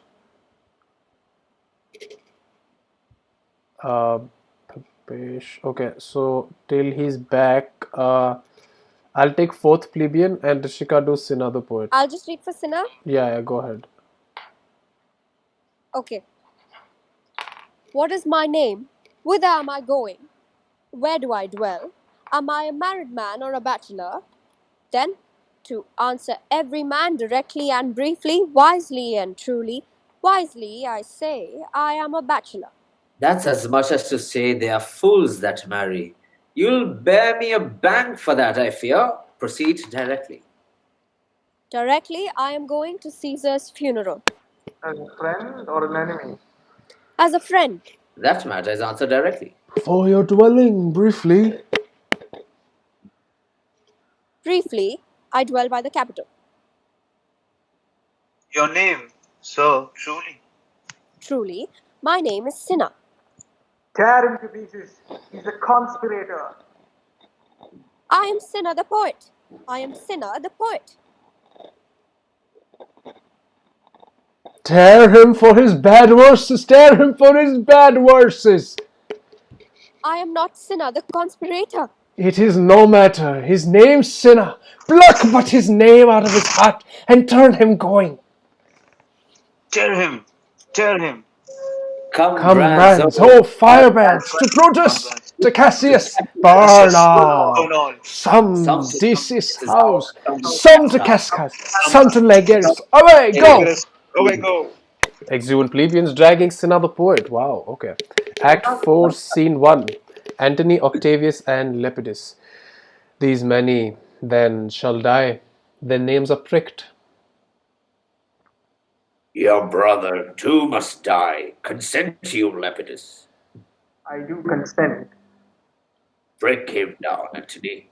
Upon condition, JULIUS shall not live. Who is the system's son, Mark Antony? He shall not live. Look, with a spot I damn him. But Lepidus, go to Caesar's house, fetch the will hither, and we shall determine how to cut off some charge in legacies. What shall I find you here? Or here, or in the capital. This is a sight unmeritable man, made to be sent on errands. Is it fit, the threefold world divided, he should stand one of the three to share it? So you thought him, and took his voice, who should be pricked to die in a black sentence and prescription. Octavius, I have seen more days than you, and though we lay these honours on this man to ease ourselves of divers slanderous loads, he shall but bear them as the ass bears gold, to groan and sweat under the business, either led or driven as we point the way, and having brought our treasure where we will, then Take we down his lord and turn him off like an empty ass to shake his ears and graze in coppins. You may do your will, but he's a tried and valiant soldier. So is my horse, Octavius, and for that I do appoint him store of provender. It is a creature that I teach to fight, to win, to stop, to run directly on. His corporal motion governed by my spirit, and in some taste his leopard is but so. He must be taught and trained and bid go forth, a barren spirited fellow, one that feeds on objects, arts, imitations, which out of use and staled by other men, begin his fashion. Do not talk of him but as property. And now, Octavius, listen, great things. Brutus and Cassius are levying powers. We must straight make head. Therefore, let our alliance be combined, our best friends made, and our means stretched. And let us presently go and sit in council, how covert matters may be best disclosed, and open perils surely surest answered. Let us do so, for we are at the stakes and bayed about with many enemies, and some that smile have in their hearts, I fear, millions of mischief. Exeunt. Act 4, Scene 2. There's a drum. Enter Brutus with Lucilius and the army. Titinius and Pindarus. I'm butchering names, but that's fine. Um, yeah. Did we assign Titanus and Pindarus yet? Lucius, नहीं. so Raghav and Rishika do Titanus and Pindarus. And what about Lucilius? What about Lucy Lou? Aditya take Lucilius. Sure. And Lucius was assigned, right? No, wait, so Deep is left. So I'll take Lucius then. Oh wait, is there anyone else left? Am I leaving out someone? Avik. Avik was spectating. Does he want to read? Do you want to read, Avik? Okay, fine. Okay, so do Lucius Okay. then. Okay, Lucius. Okay, fine. Yeah. Okay. Okay. Stand up. Oh, sorry. Give the word, go and stand. What now, Lucilius? Is Cassius near? He is at hand, and Pindarus is come to do you salutation from his master. He greets me well, your master, Pindarus. In his own change or by ill officers, hath given me some worthy cause to wish things done, undone. But if he be at hand, I shall be satisfied. I do not doubt, but that my noble master will appear such as he is, full of regard and honor. He is not doubted, a word, Lucilius. How he received you, let me be resolved. With courtesy and with respect enough, but not with such familiar instances, nor with such free and friendly conference as he had used of old. Thou hast described. Hot friend cooling. Have a note, Lucilius. When love begins to sicken and decay, it useth an enforced ceremony. There are no tricks in plain and simple faith. But hollow men, like horses at hand, make gallant show and promise of their mettle. But when they should endure the bloody spur, they fall their crests, and like deceitful jades sink in the trial. Comes his army on? They mean this night in Sardis to be quartered. The greater part, the horse in general, are come with Cassius. Hark! He is arrived. March gently on to meet him. Enter Cassius and his powers. Stand ho. Stand ho. Speak the word along. Stand. Stand. Stand. Cassius. Most noble brother, you have done me wrong. Judge me, you gods. Wrong I mine enemies? And if not so, how should I wrong a brother? Brutus, Oh, sorry. this sober form of yours hides wrongs, and when you do them, Cassius, be content. Speak your grief softly. I do know you well. Before the eyes of both our armies here, which should perceive nothing but love from us, let us not wrangle. Let them move away. Then in my 10th, Cassius, enlarge your griefs, and I will give you audience. Pindarus, bid our commanders lead their charges off a little from this ground. Basilius, you do the like, and let no man come to our tent till we have done our conference. Let Lucius and Tithonus guard a door.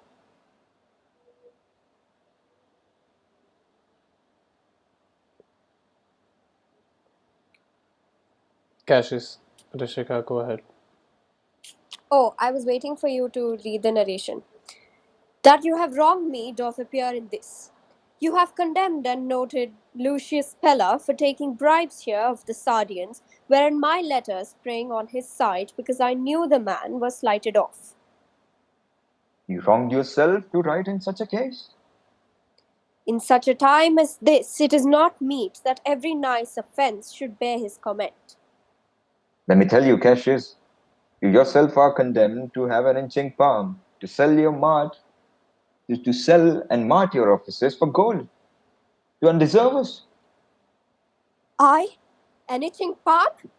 You know that you are Brutus that speak this, or by the gods, this speech were else your last. The name of Cassius honors this corruption, and chastisement doth therefore hide his head. Chastisement? Remember March, the Ides of March, remember? Did not great Julius bleed for justice's sake? What villain touched his body, that did stab and not for justice? What shall one of us that struck the foremost man in all of his world, but for supporting robbers? Shall we know contaminate our fingers with the base bribes and sell the mighty space of our large honors for so much trash as may be grasped us? And I had rather be a dog and pay the moon than such a Roman. Brutus, bait not me. I'll not endure it. You forget yourself to hedge me in. I am a soldier. I, older in practice, abler than yourself to make conditions. Go to. You're not, Cassius. I am.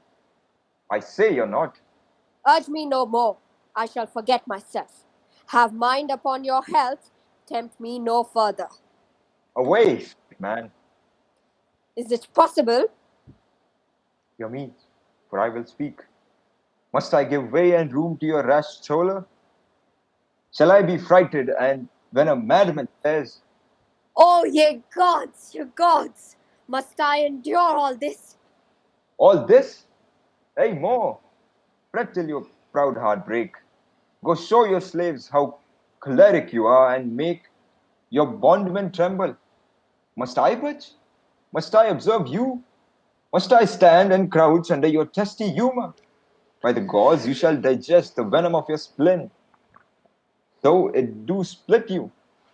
From this day forth, I'll use you for my mirth, yea, for my laughter, when you are waspish. Is it come to this? You say you are a better soldier. Let it appear so. Make your wanting true, and it shall please me well. For mine own part, I shall be glad to learn of noble men. You wrong me every way. You wrong me, Brutus. I said an elder soldier, not a better. Did I say better? If you did, I care not. When Caesar lived, he does not thus have moved me. Peace, peace. You does not have tempted him. I does not. No, What? Does not tempt him? Can you just for your life. I'm so sorry to interrupt. So can you just like quickly explain why Brutus and Cassius are like having a fight?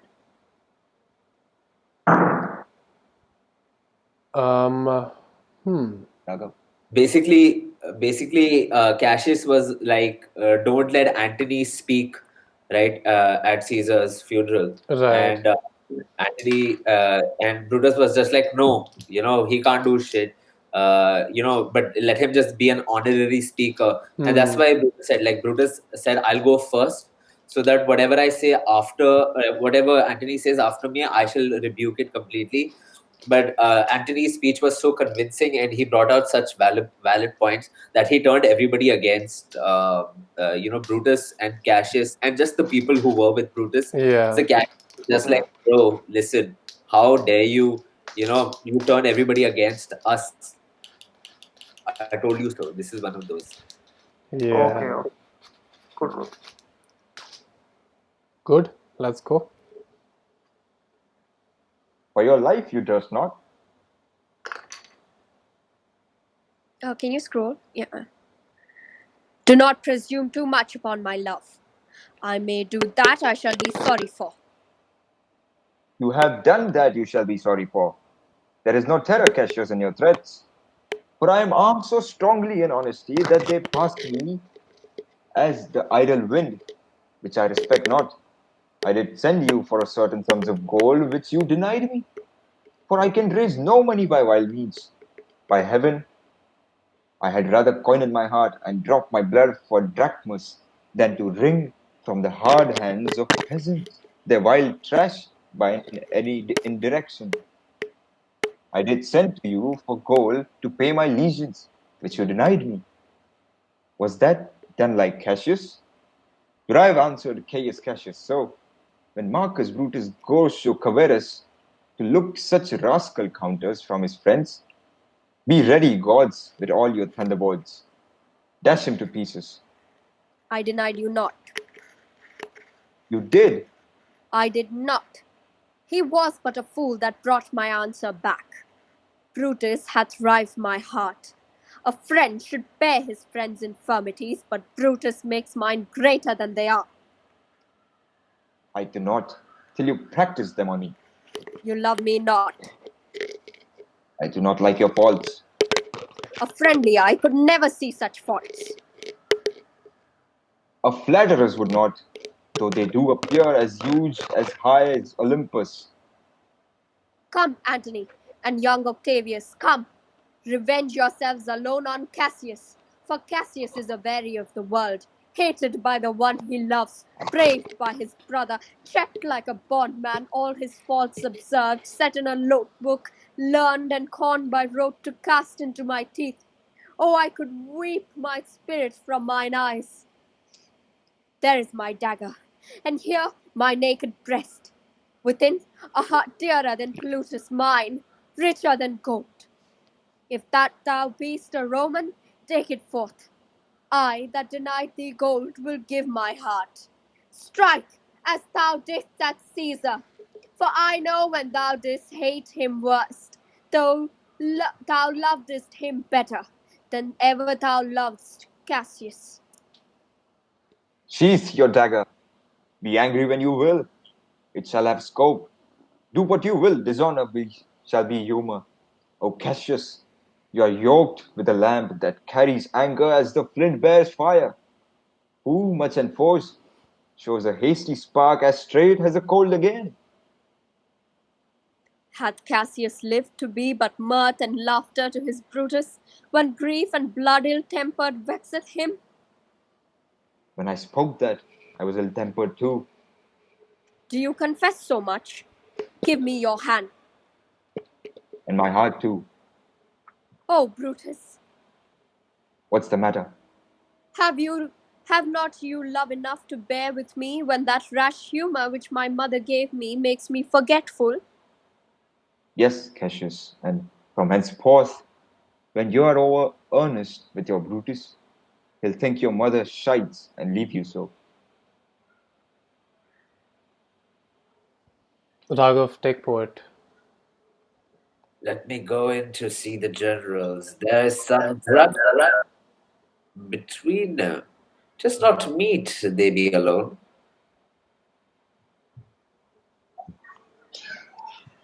How now? What's the matter? For shame, you generals. What do you mean? Love and friends as two such men should be, for I have seen more years, I'm sure, than ye. Ha ha! How wily doth this cynic rhyme! Get you hence, Sarah, saucy fellow, hence. Bear with him, Brutus. 'Tis his fashion. I'll know his humor when he knows his time. What should the wars do with these jingling fools? Companion, hence, Away, away, be gone. Lucilius and Titanus, with the commanders, prepare to lodge their companies tonight. And come yourselves and bring Messala with you immediately to us. Exeunt Lucius, Lucilius and Titanus. Lucius, a bowl of wine. I did not think you could have been so angry. Oh, Cassius, I'm sick of my griefs. Of your philosophy you make no use if you give place to accidental evils. No man bears sorrow better. Portia is dead.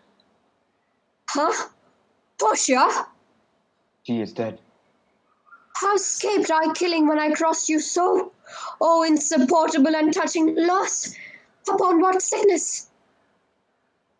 Impatient of my absence, and grieved that young Octavius with Mark Antony have made themselves so strong. For with her death, the tidings came. With this she fell distract, and her attendants absent swallowed fire. And died so? Even so, Oh, ye immortal gods! speak no more of her. Give me a bowl of wine. In this I bury all unkindness, Cassius.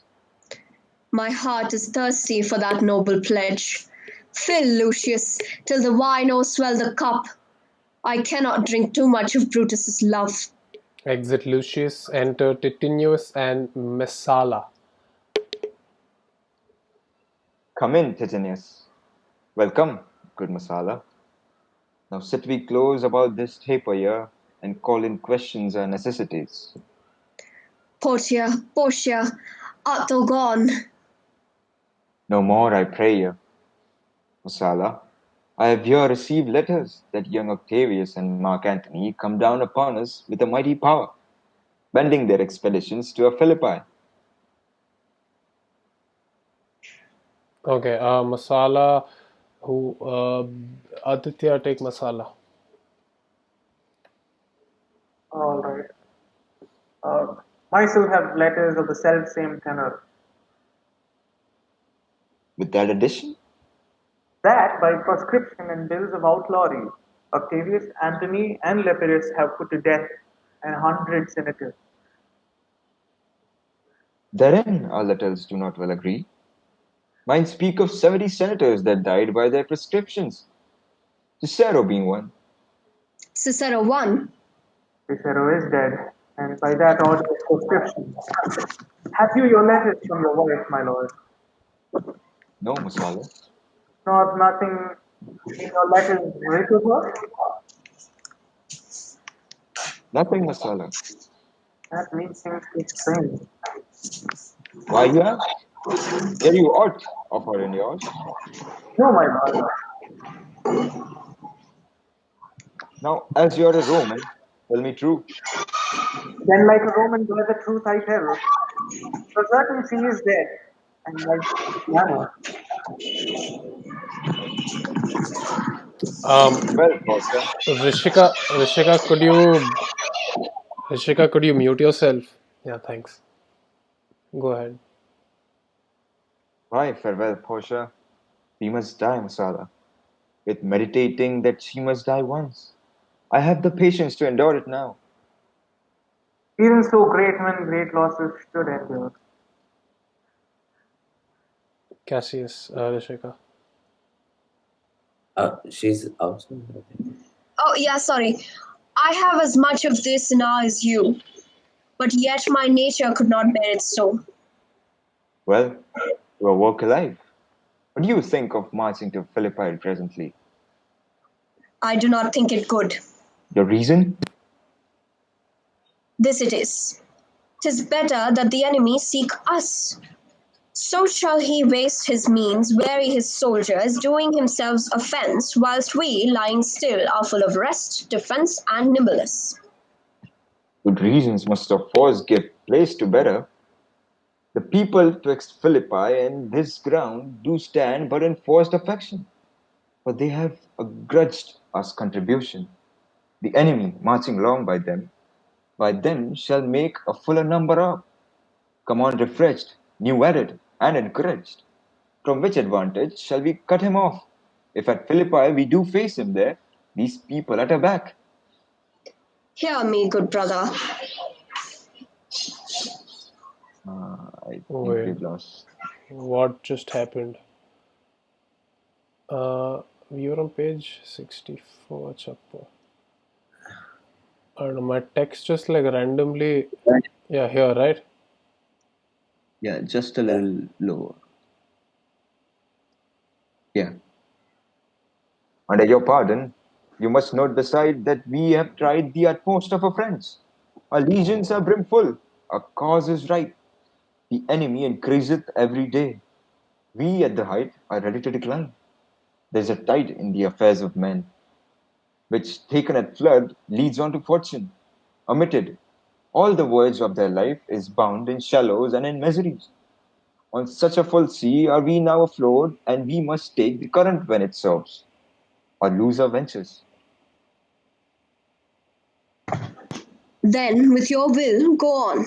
We'll along ourselves and meet them at Philippi. The deep of night is crept upon a talk, and nature must obey necessity, which we will niggard with a little rest.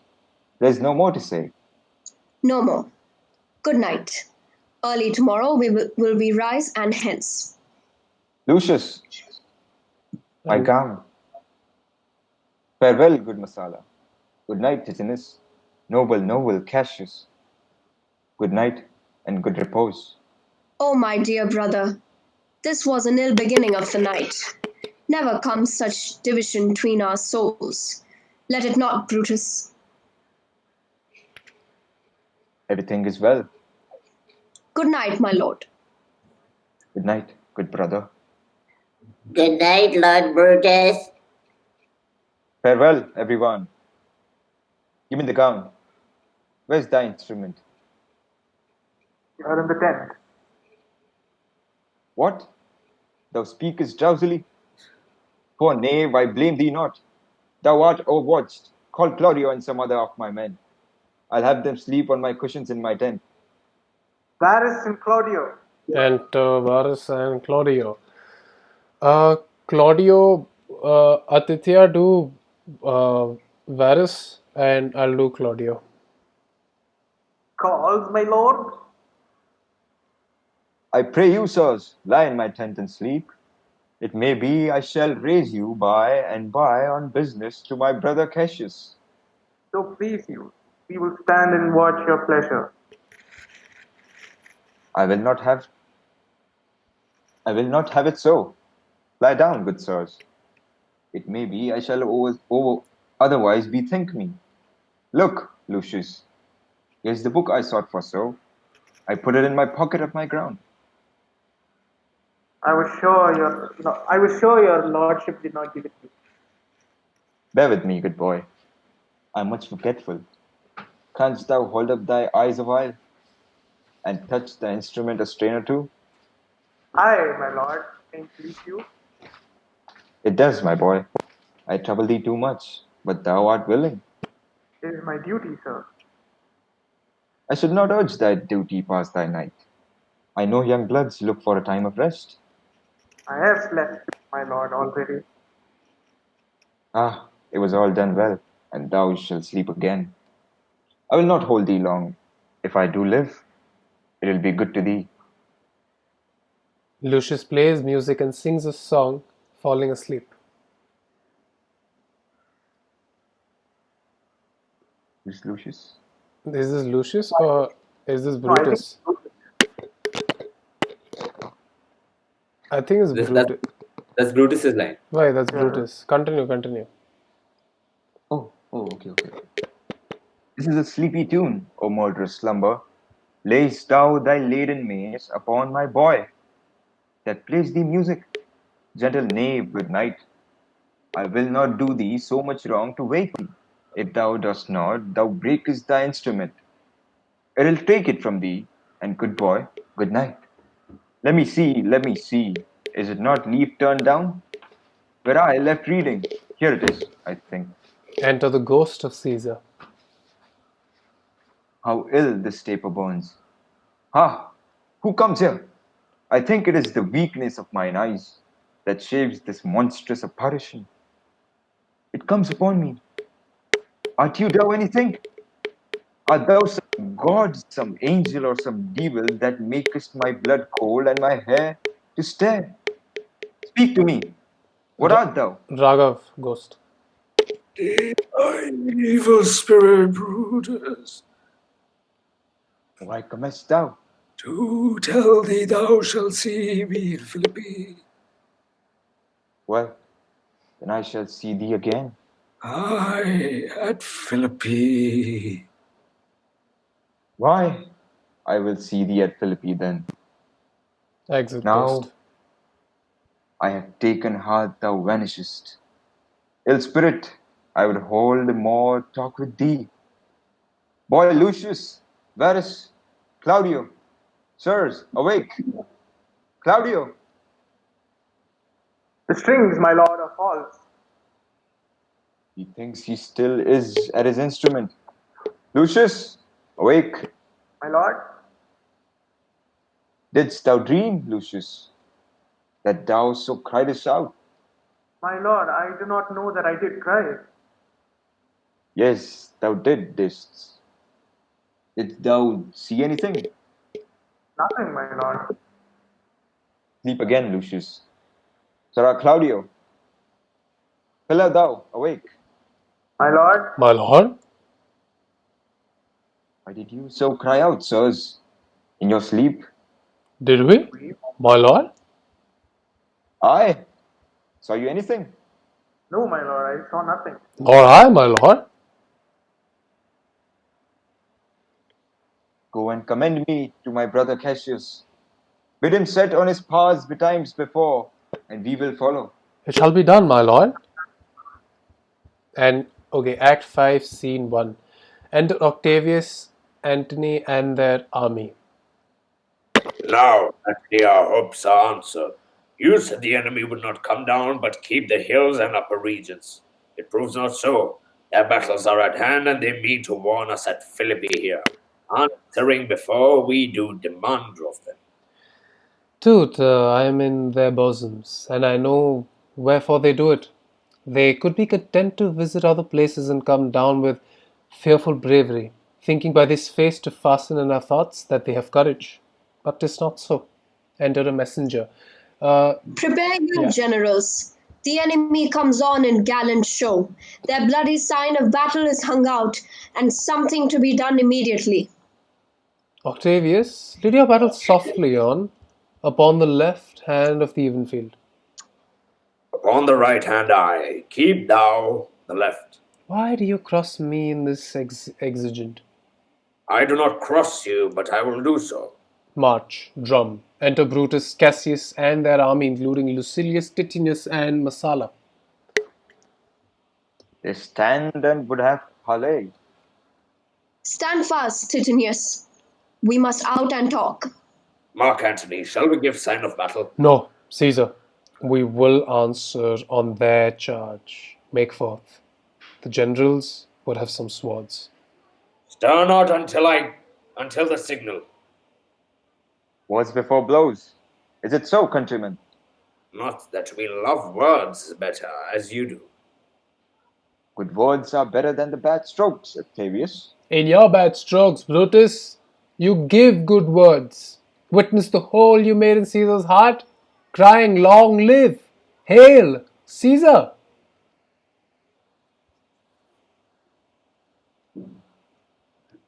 Antony, the posture of your blows are yet unknown, but for your words they rob the highblood bees and leave them honeyless. Not stingless, too? Oh, yes, and soundless too. For you have stolen their buzzing, Antony, and very wisely thread before you sting.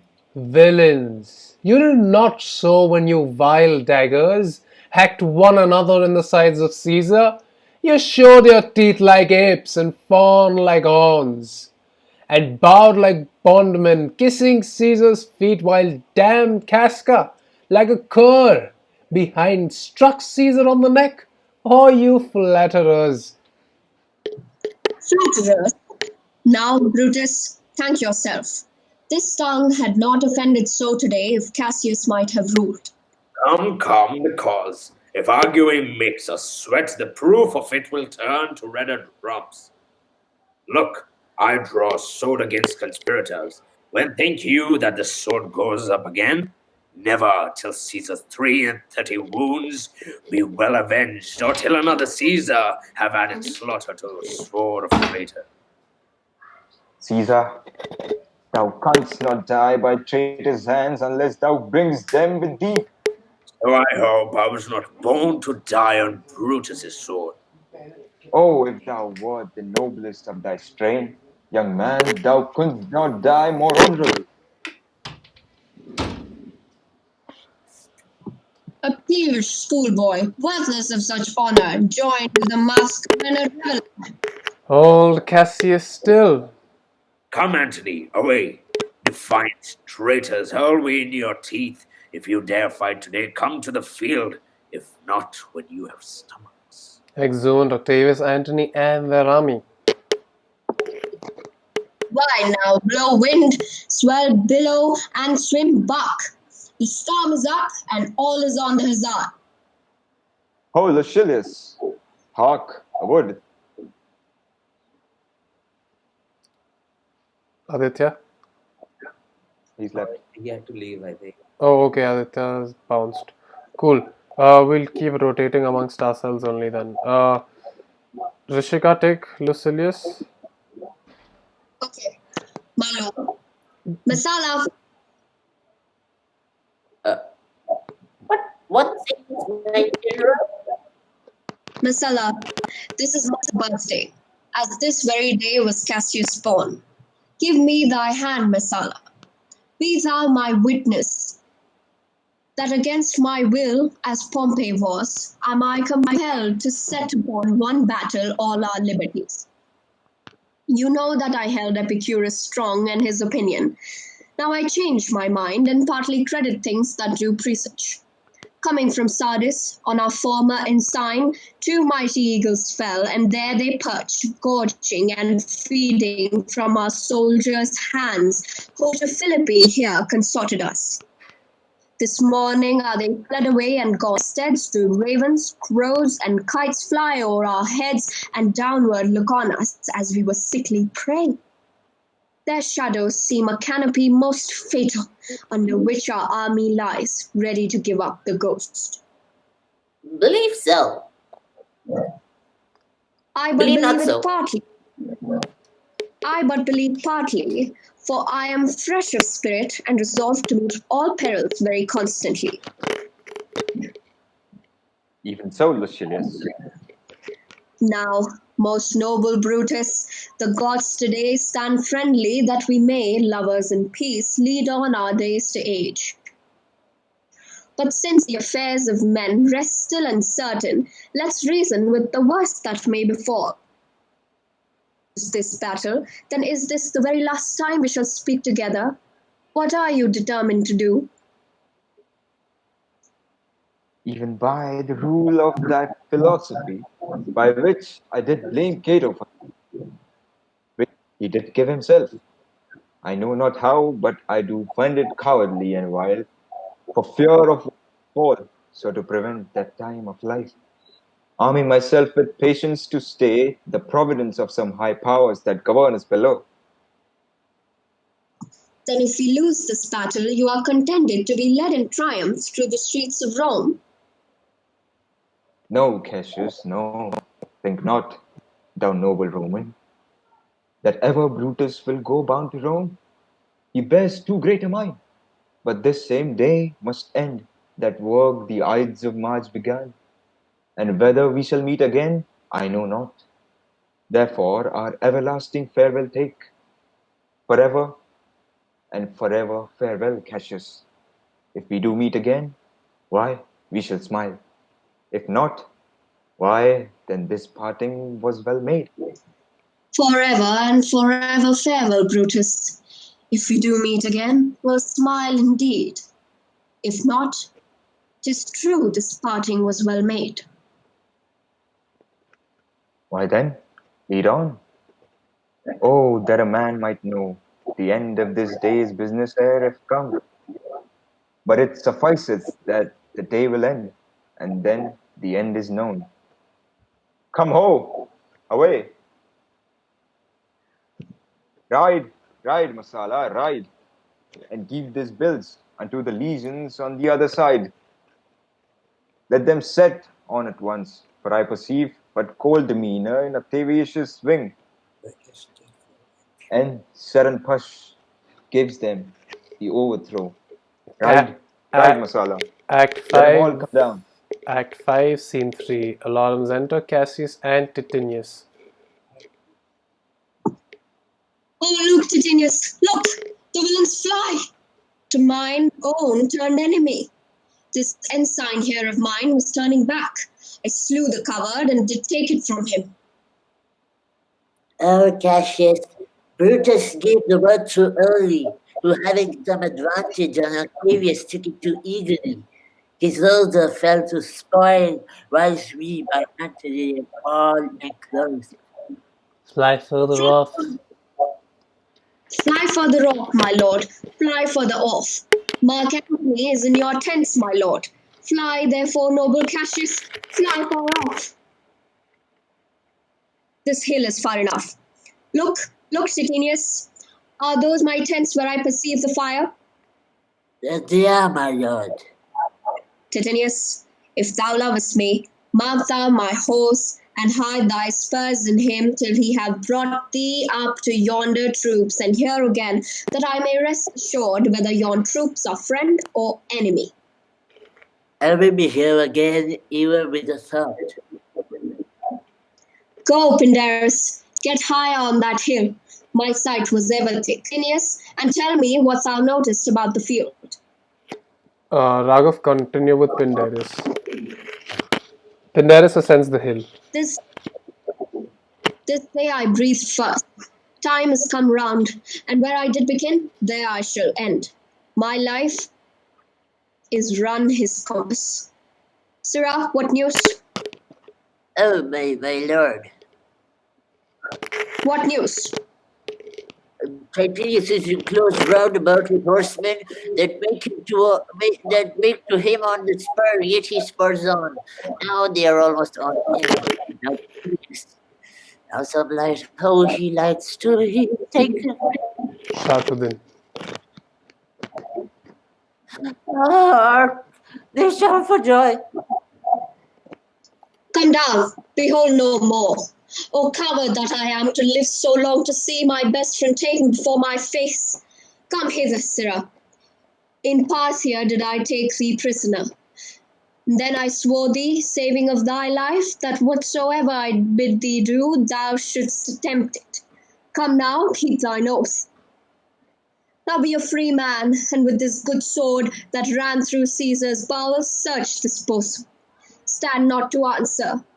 Here take thou the hilts, and when my face is covered as 'tis now, guide thou the sword. Pindarus Caesar, stabs Cassius.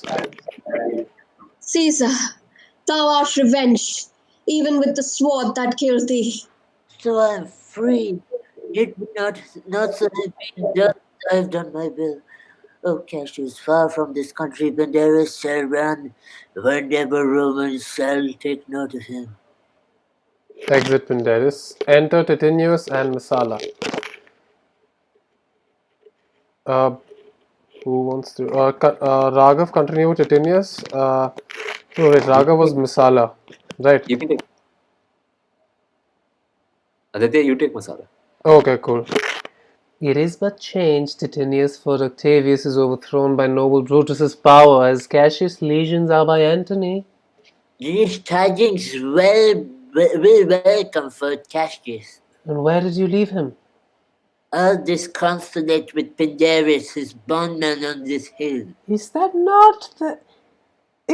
that he that lies upon the ground? He lies not like the living, Oh, my heart! Is not that he? Oh, this was he, Messala. But Cassius is no more. O setting sun, as in thy red says, thou dost sink tonight.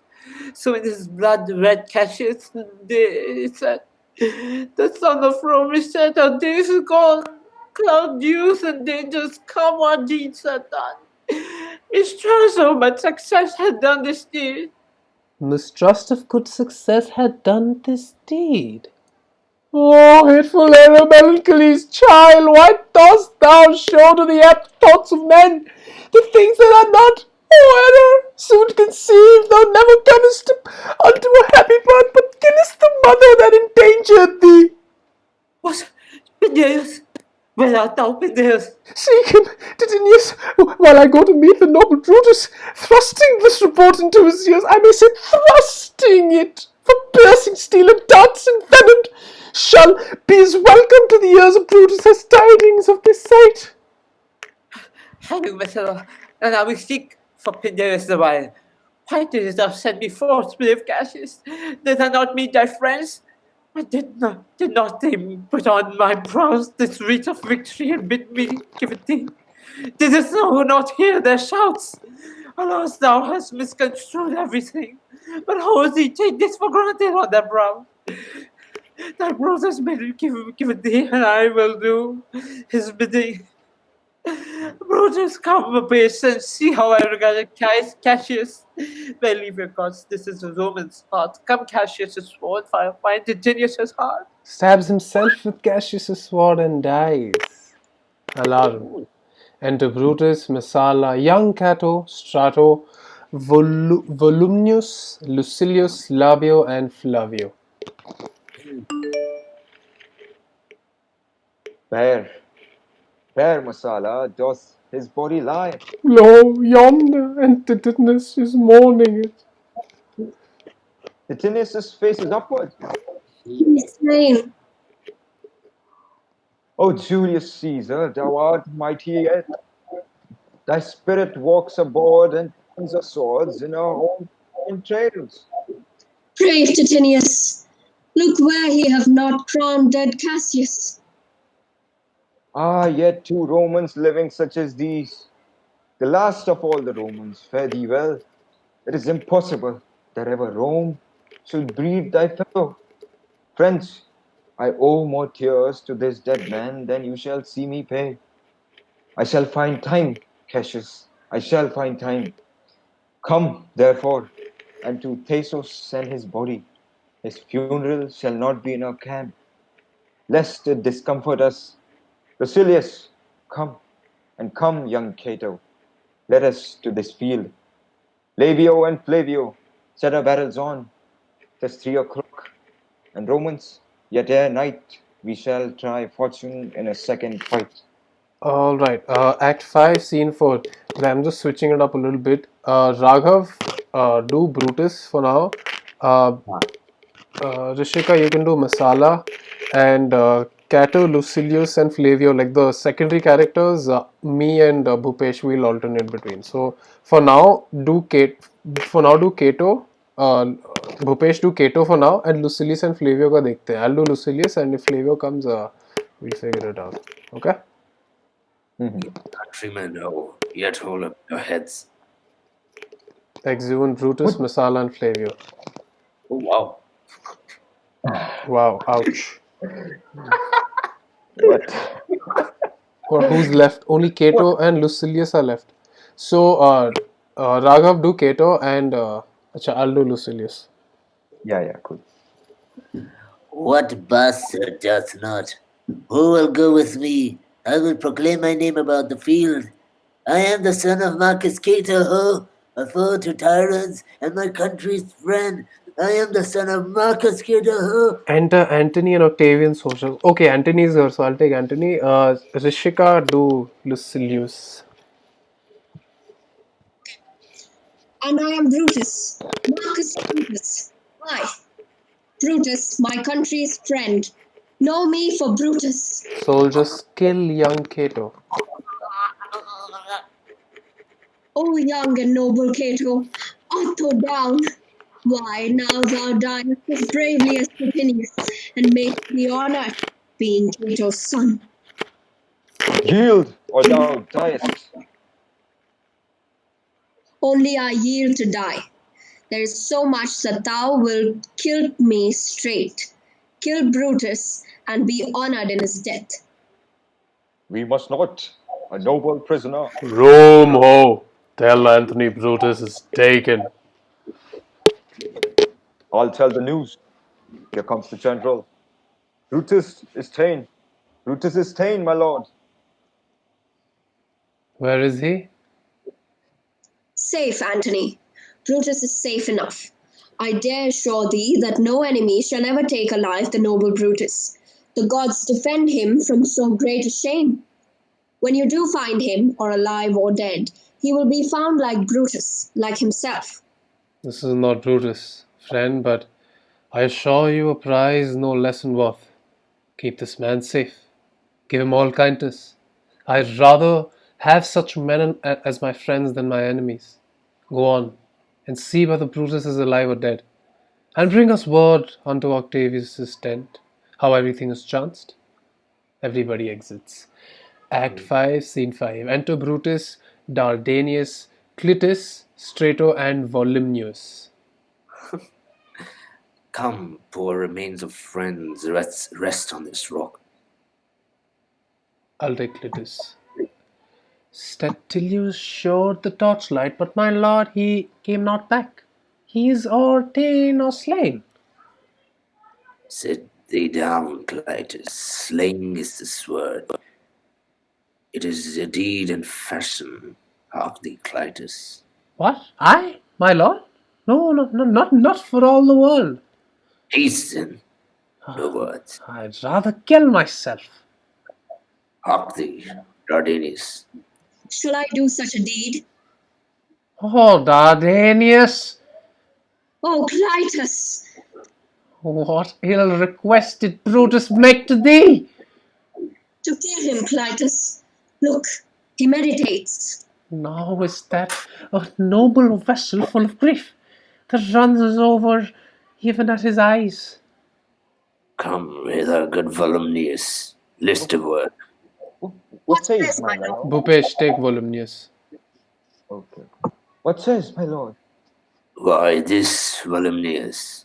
The ghost of Caesar hath appeared to me too several times by night. At Sardis once, and this last night here in Philippi fields. I know my hour is come.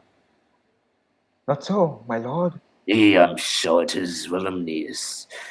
Thou seest the world, Volumnius, how it goes. Our enemies have beat us to the pit.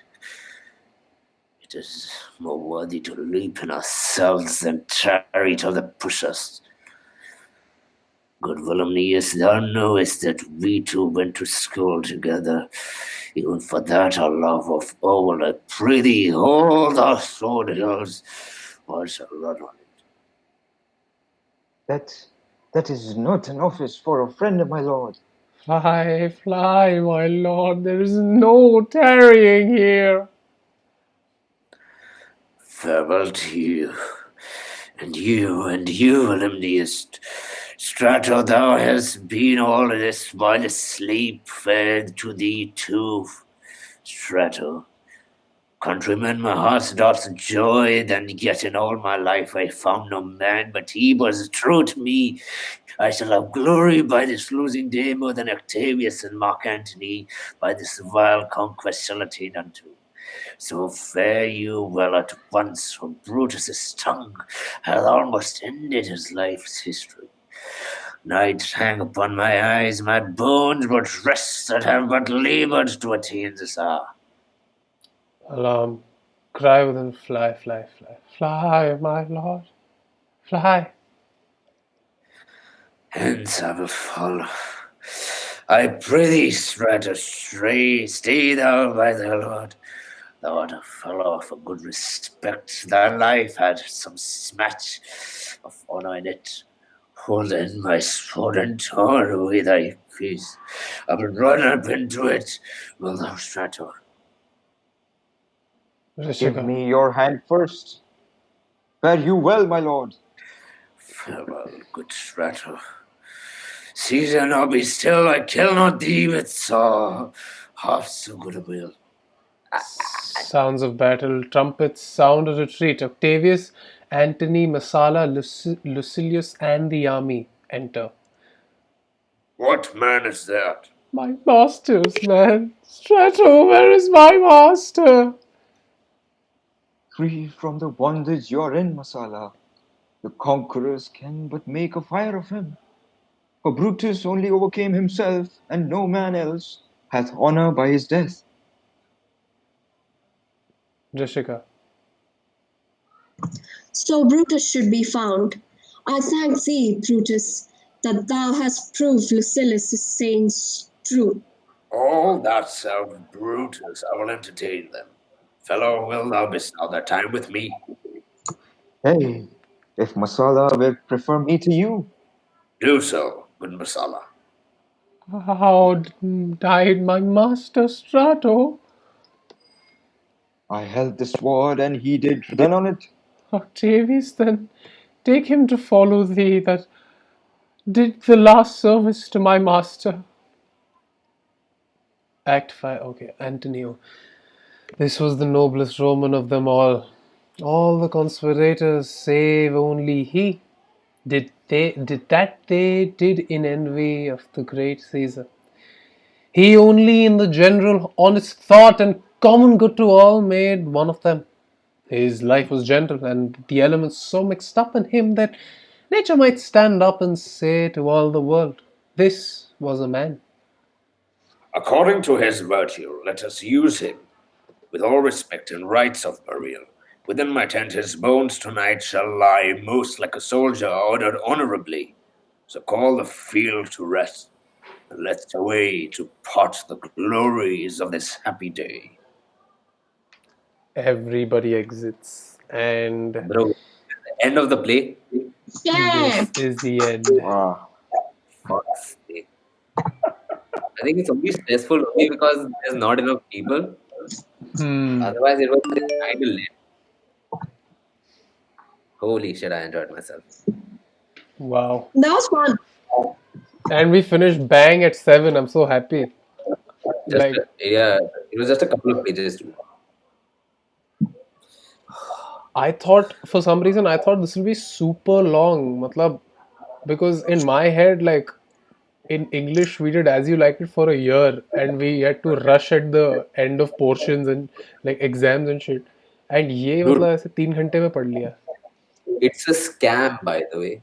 They do. Yeah, I kind Like of it feel is that. the easiest way to read. That's true. Fucks. Bro. Wow. This is this is the plot of life. Just think about it. Hmm. Uh, The world is stood against you. just before we start discussing, I thought, would you guys, I'm like saying this for all of you as well, like, take a 5 minute sort of break, go pee, go have water, and like let the sort of play sink in, and then we'll come back at 7:10, and then we'll discuss for like 10 minutes, and then we're done. Is that cool? Yeah, Yeah. Okay. I'm not moving though. Yeah, if you're hanging around, matlab you're free to hang around, but I'm just like, just so that you know, थोड़ा यार stretch कर लो यार, थोड़ा let the story भाई sink. 3 घंटे पढ़ा है shit. Oh, do you guys? Magawala. Oh, thank you. Thank you so much. So cute. Can you play with the ears like this? I love that. Dude, this is my favorite pastime is this only, by the way. Like I sit and I just do this whenever I have time. Honestly. nice. I want one. Where did you get it? Like I got it from the US, but I think you can order it on Amazon. Okay. I don't. I'm wearing this for the first time when winter started this year, and I bought this like 3 years back, maybe 4 years back. It's a shame. Cool. I since nobody wants to drink water or pee. Let's just finish the I want discussion. water. Yeah, yeah. Yeah. बढ़िया यार. So yeah, thoughts on takeaways or insights or whatever you've experienced in these last 3 hours. Please go ahead. Too good. Too good. This play is it's full of it's a very predictable plot line, right? Hmm. The play is a very predictable plot line. But the way the the dialogues and the choice of words to describe, you know, it's Hmm. almost Greek. Like Exactly. nobody says stuff like, let thunder part ways of the skies and let like that's what they say in of Trojan women. Hmm. Uh, so it's so like old fashioned, and it sets up very nicely the character arcs of the other plays that they do. So Antony and Cleopatra is nicely kind of set up in this play. So, That's true.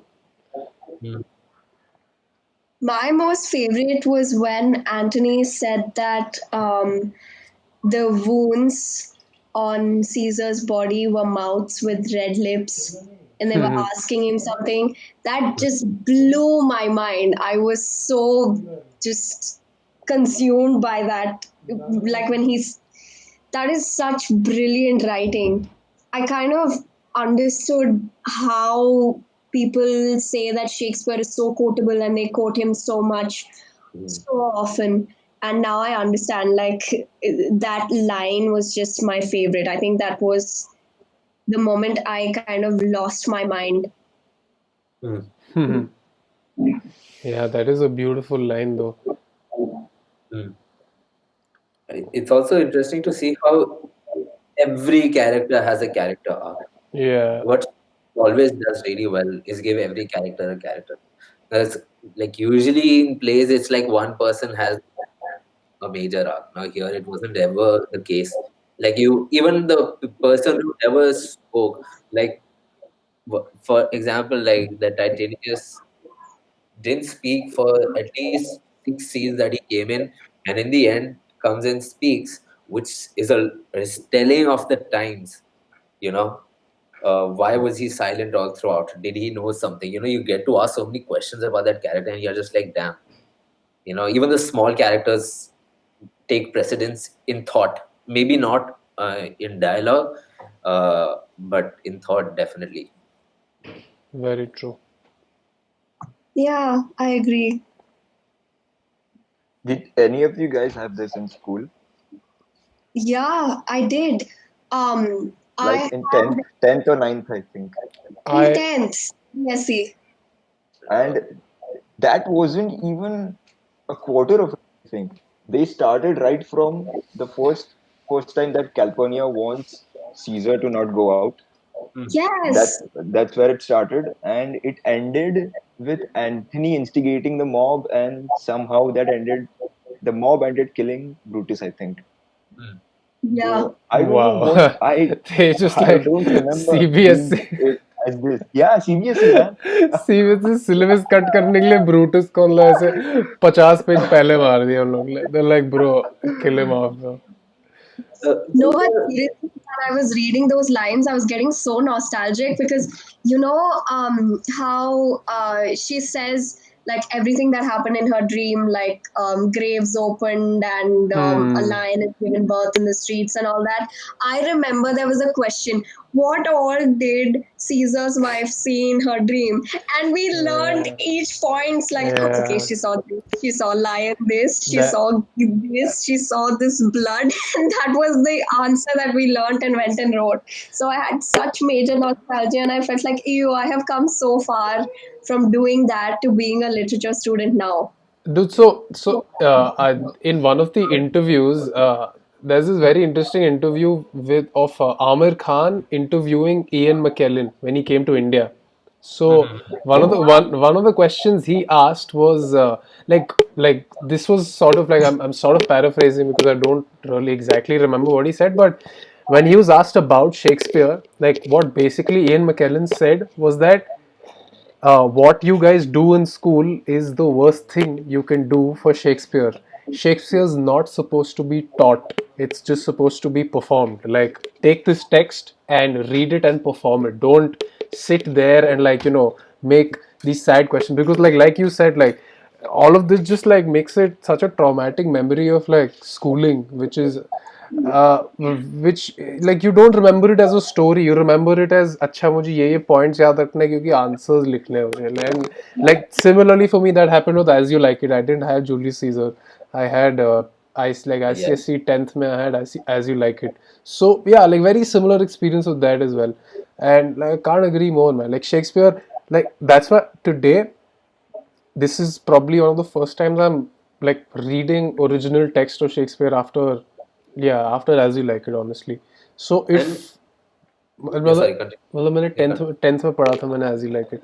So I'm just like, dude, this was so much better. Like, even I mean, of course it was hard to keep track, like, like the entire time, but I knew what was going on. I knew what characters, what they were up to, what they had in their own minds and stuff.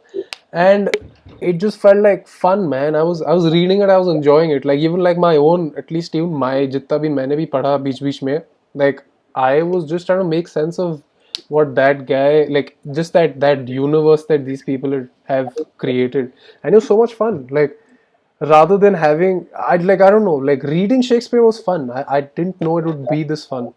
Maybe also because like his characters, again, like इस it's क्या मतलब वही ना, मतलब वो external conflict एक रहता है ये पूरे प्लॉट में, but then like Raghav said, each character has their own internal conflicts as well. So that makes your dialogue like so much more layered and so much more interesting because they're not just talking about, oh, you're a secondary character, you're just gonna add to the plot, like plot, and then the main guy will come and then he'll talk about his, like, problems and like what he wants to face. Everyone here has their own issues with other people. वो बीच में Cassius और उसकी लड़ाई भी हो रही थी. I love that so much. I was like, dude, that's so. And then like later on they shook hands and they were like, and then like Cassius was like, what was it? It was between Cassius and Brutus, right? The fight. Yeah, yeah.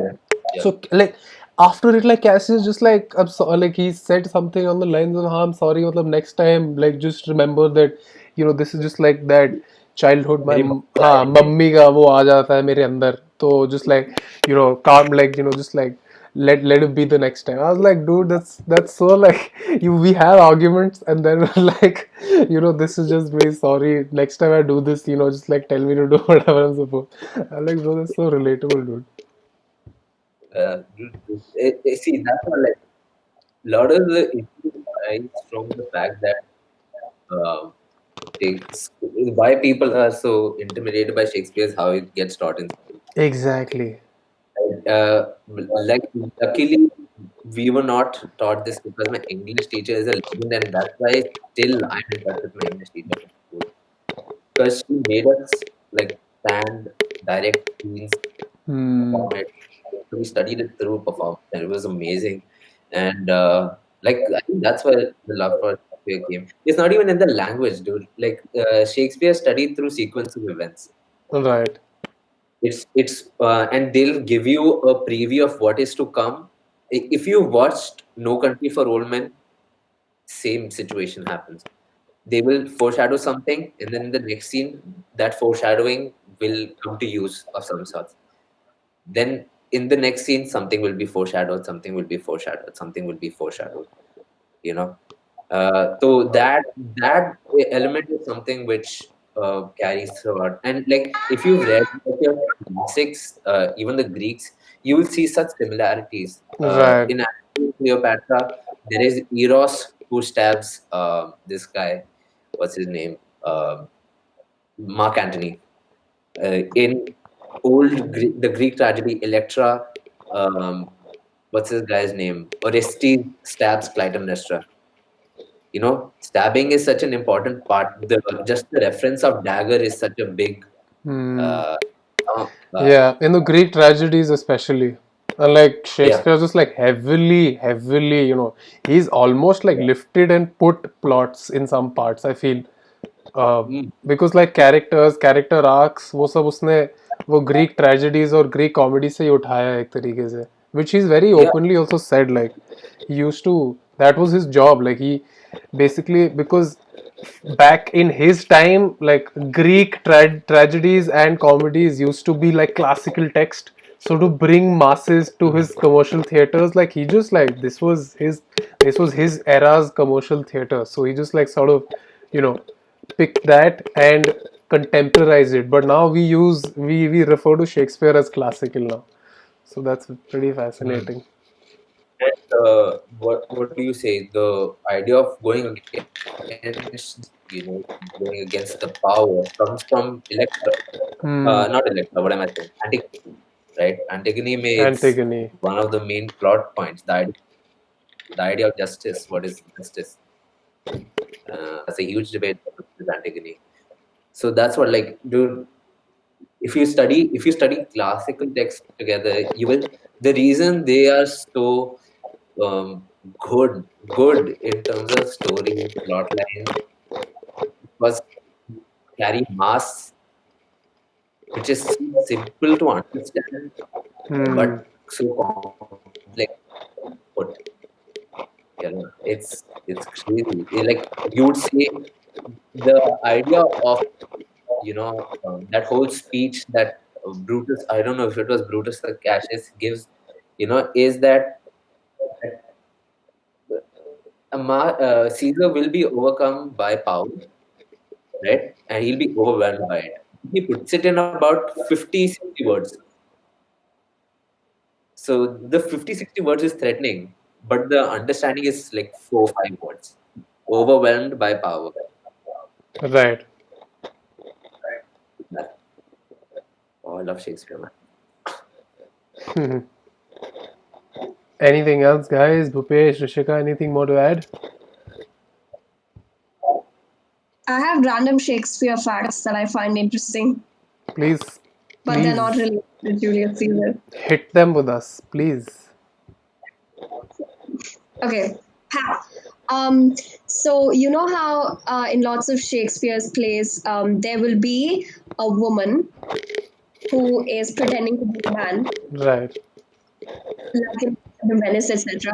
You know why he used to do that? It was because back then women were not allowed to act. They would not act at all in plays, and only men played the roles of women. Hmm. So, if the character is of a man pretending to be a woman, it's easy for the male actor to play it. So that's why there are so many of these characters in Shakespeare's plays. Hmm. He's so smart. And a random fact I know about Shakespeare's theatre company is that they would never make their own costumes. All these noble people and royal people who loved him would donate their own clothes to them. And yeah, I guess that's all I know. But there is a post that I read that I saved. It goes, know about Shakespeare. I once asked a friend who has committed much of her life to studying the bard. She replied, not as about me. Remember this the next time literature is useless. Wait, I lost you somewhere in the middle. Some heavy shit. Oh, man. Oh, okay, I'll read again. So there's a friend who studied Shakespeare a lot, and this person asked her, "How much do you know about Shakespeare?" And she says, "Not as much as he knows about me." Shakespeare's characters are like exaggerated, but very real Hmm. to understand. Yeah. The Uh, you want to know a fun fact? The first woman to ever act in a Shakespeare play was Margaret Hughes. No. No, I This was don't. I didn't think I would ever have to use this. I learned this in college. I didn't think I'd ever have to use this. Finally, fun fact about Shakespeare. Let's Yes, go. it finally came, bro. Came through. Finally. Education finally, just like it ends up helping and enriching lives. Only theater. Dude, my only education came from what I studied in theater in college. That's it. English also. I liked English also. Shit. Where'd you study, Raghav? I studied in Christ. I studied theater, English, and psychology. Wow. There's a lot of Yeah. them at CESPO. Yeah, they're only dude. Half my batch is at Tesco. Somebody was just like, "Oh my God, have you heard of these people?" I'm just like, "Heard of these people? These people were in my batch, my seniors." I heard of Christ first at CESPO. I didn't even know something like Christ existed. Yeah. मस्त है. So, guys, I think we've finally reached a saturation point of Shakespeare facts everyone has, and I think we've had a somewhat insightful discussion post the play as well. Like, I agree. Like, I mean, of course, because reading it in the first go, at least for me, I still feel like it's a gold mine, which if I go back to, I will then be able to, like sort of I'll be able to penetrate deeper into that understanding. But I think it was a good start, just like covering it once, at least for me. And yeah, thank you guys for coming with me for this reading. And yeah, we shall meet next week. We'll meet on Saturday only. Let's keep it on Saturdays. Like weekends ही पे ही रखते हैं. आज का थोड़ा extend हो गया. But in any case, guys, thank you for joining in and see you on Saturday. See you. Yep. Yeah. Take care. Bye bye. Bye bye. Bye, guys. Take care. Bye bye.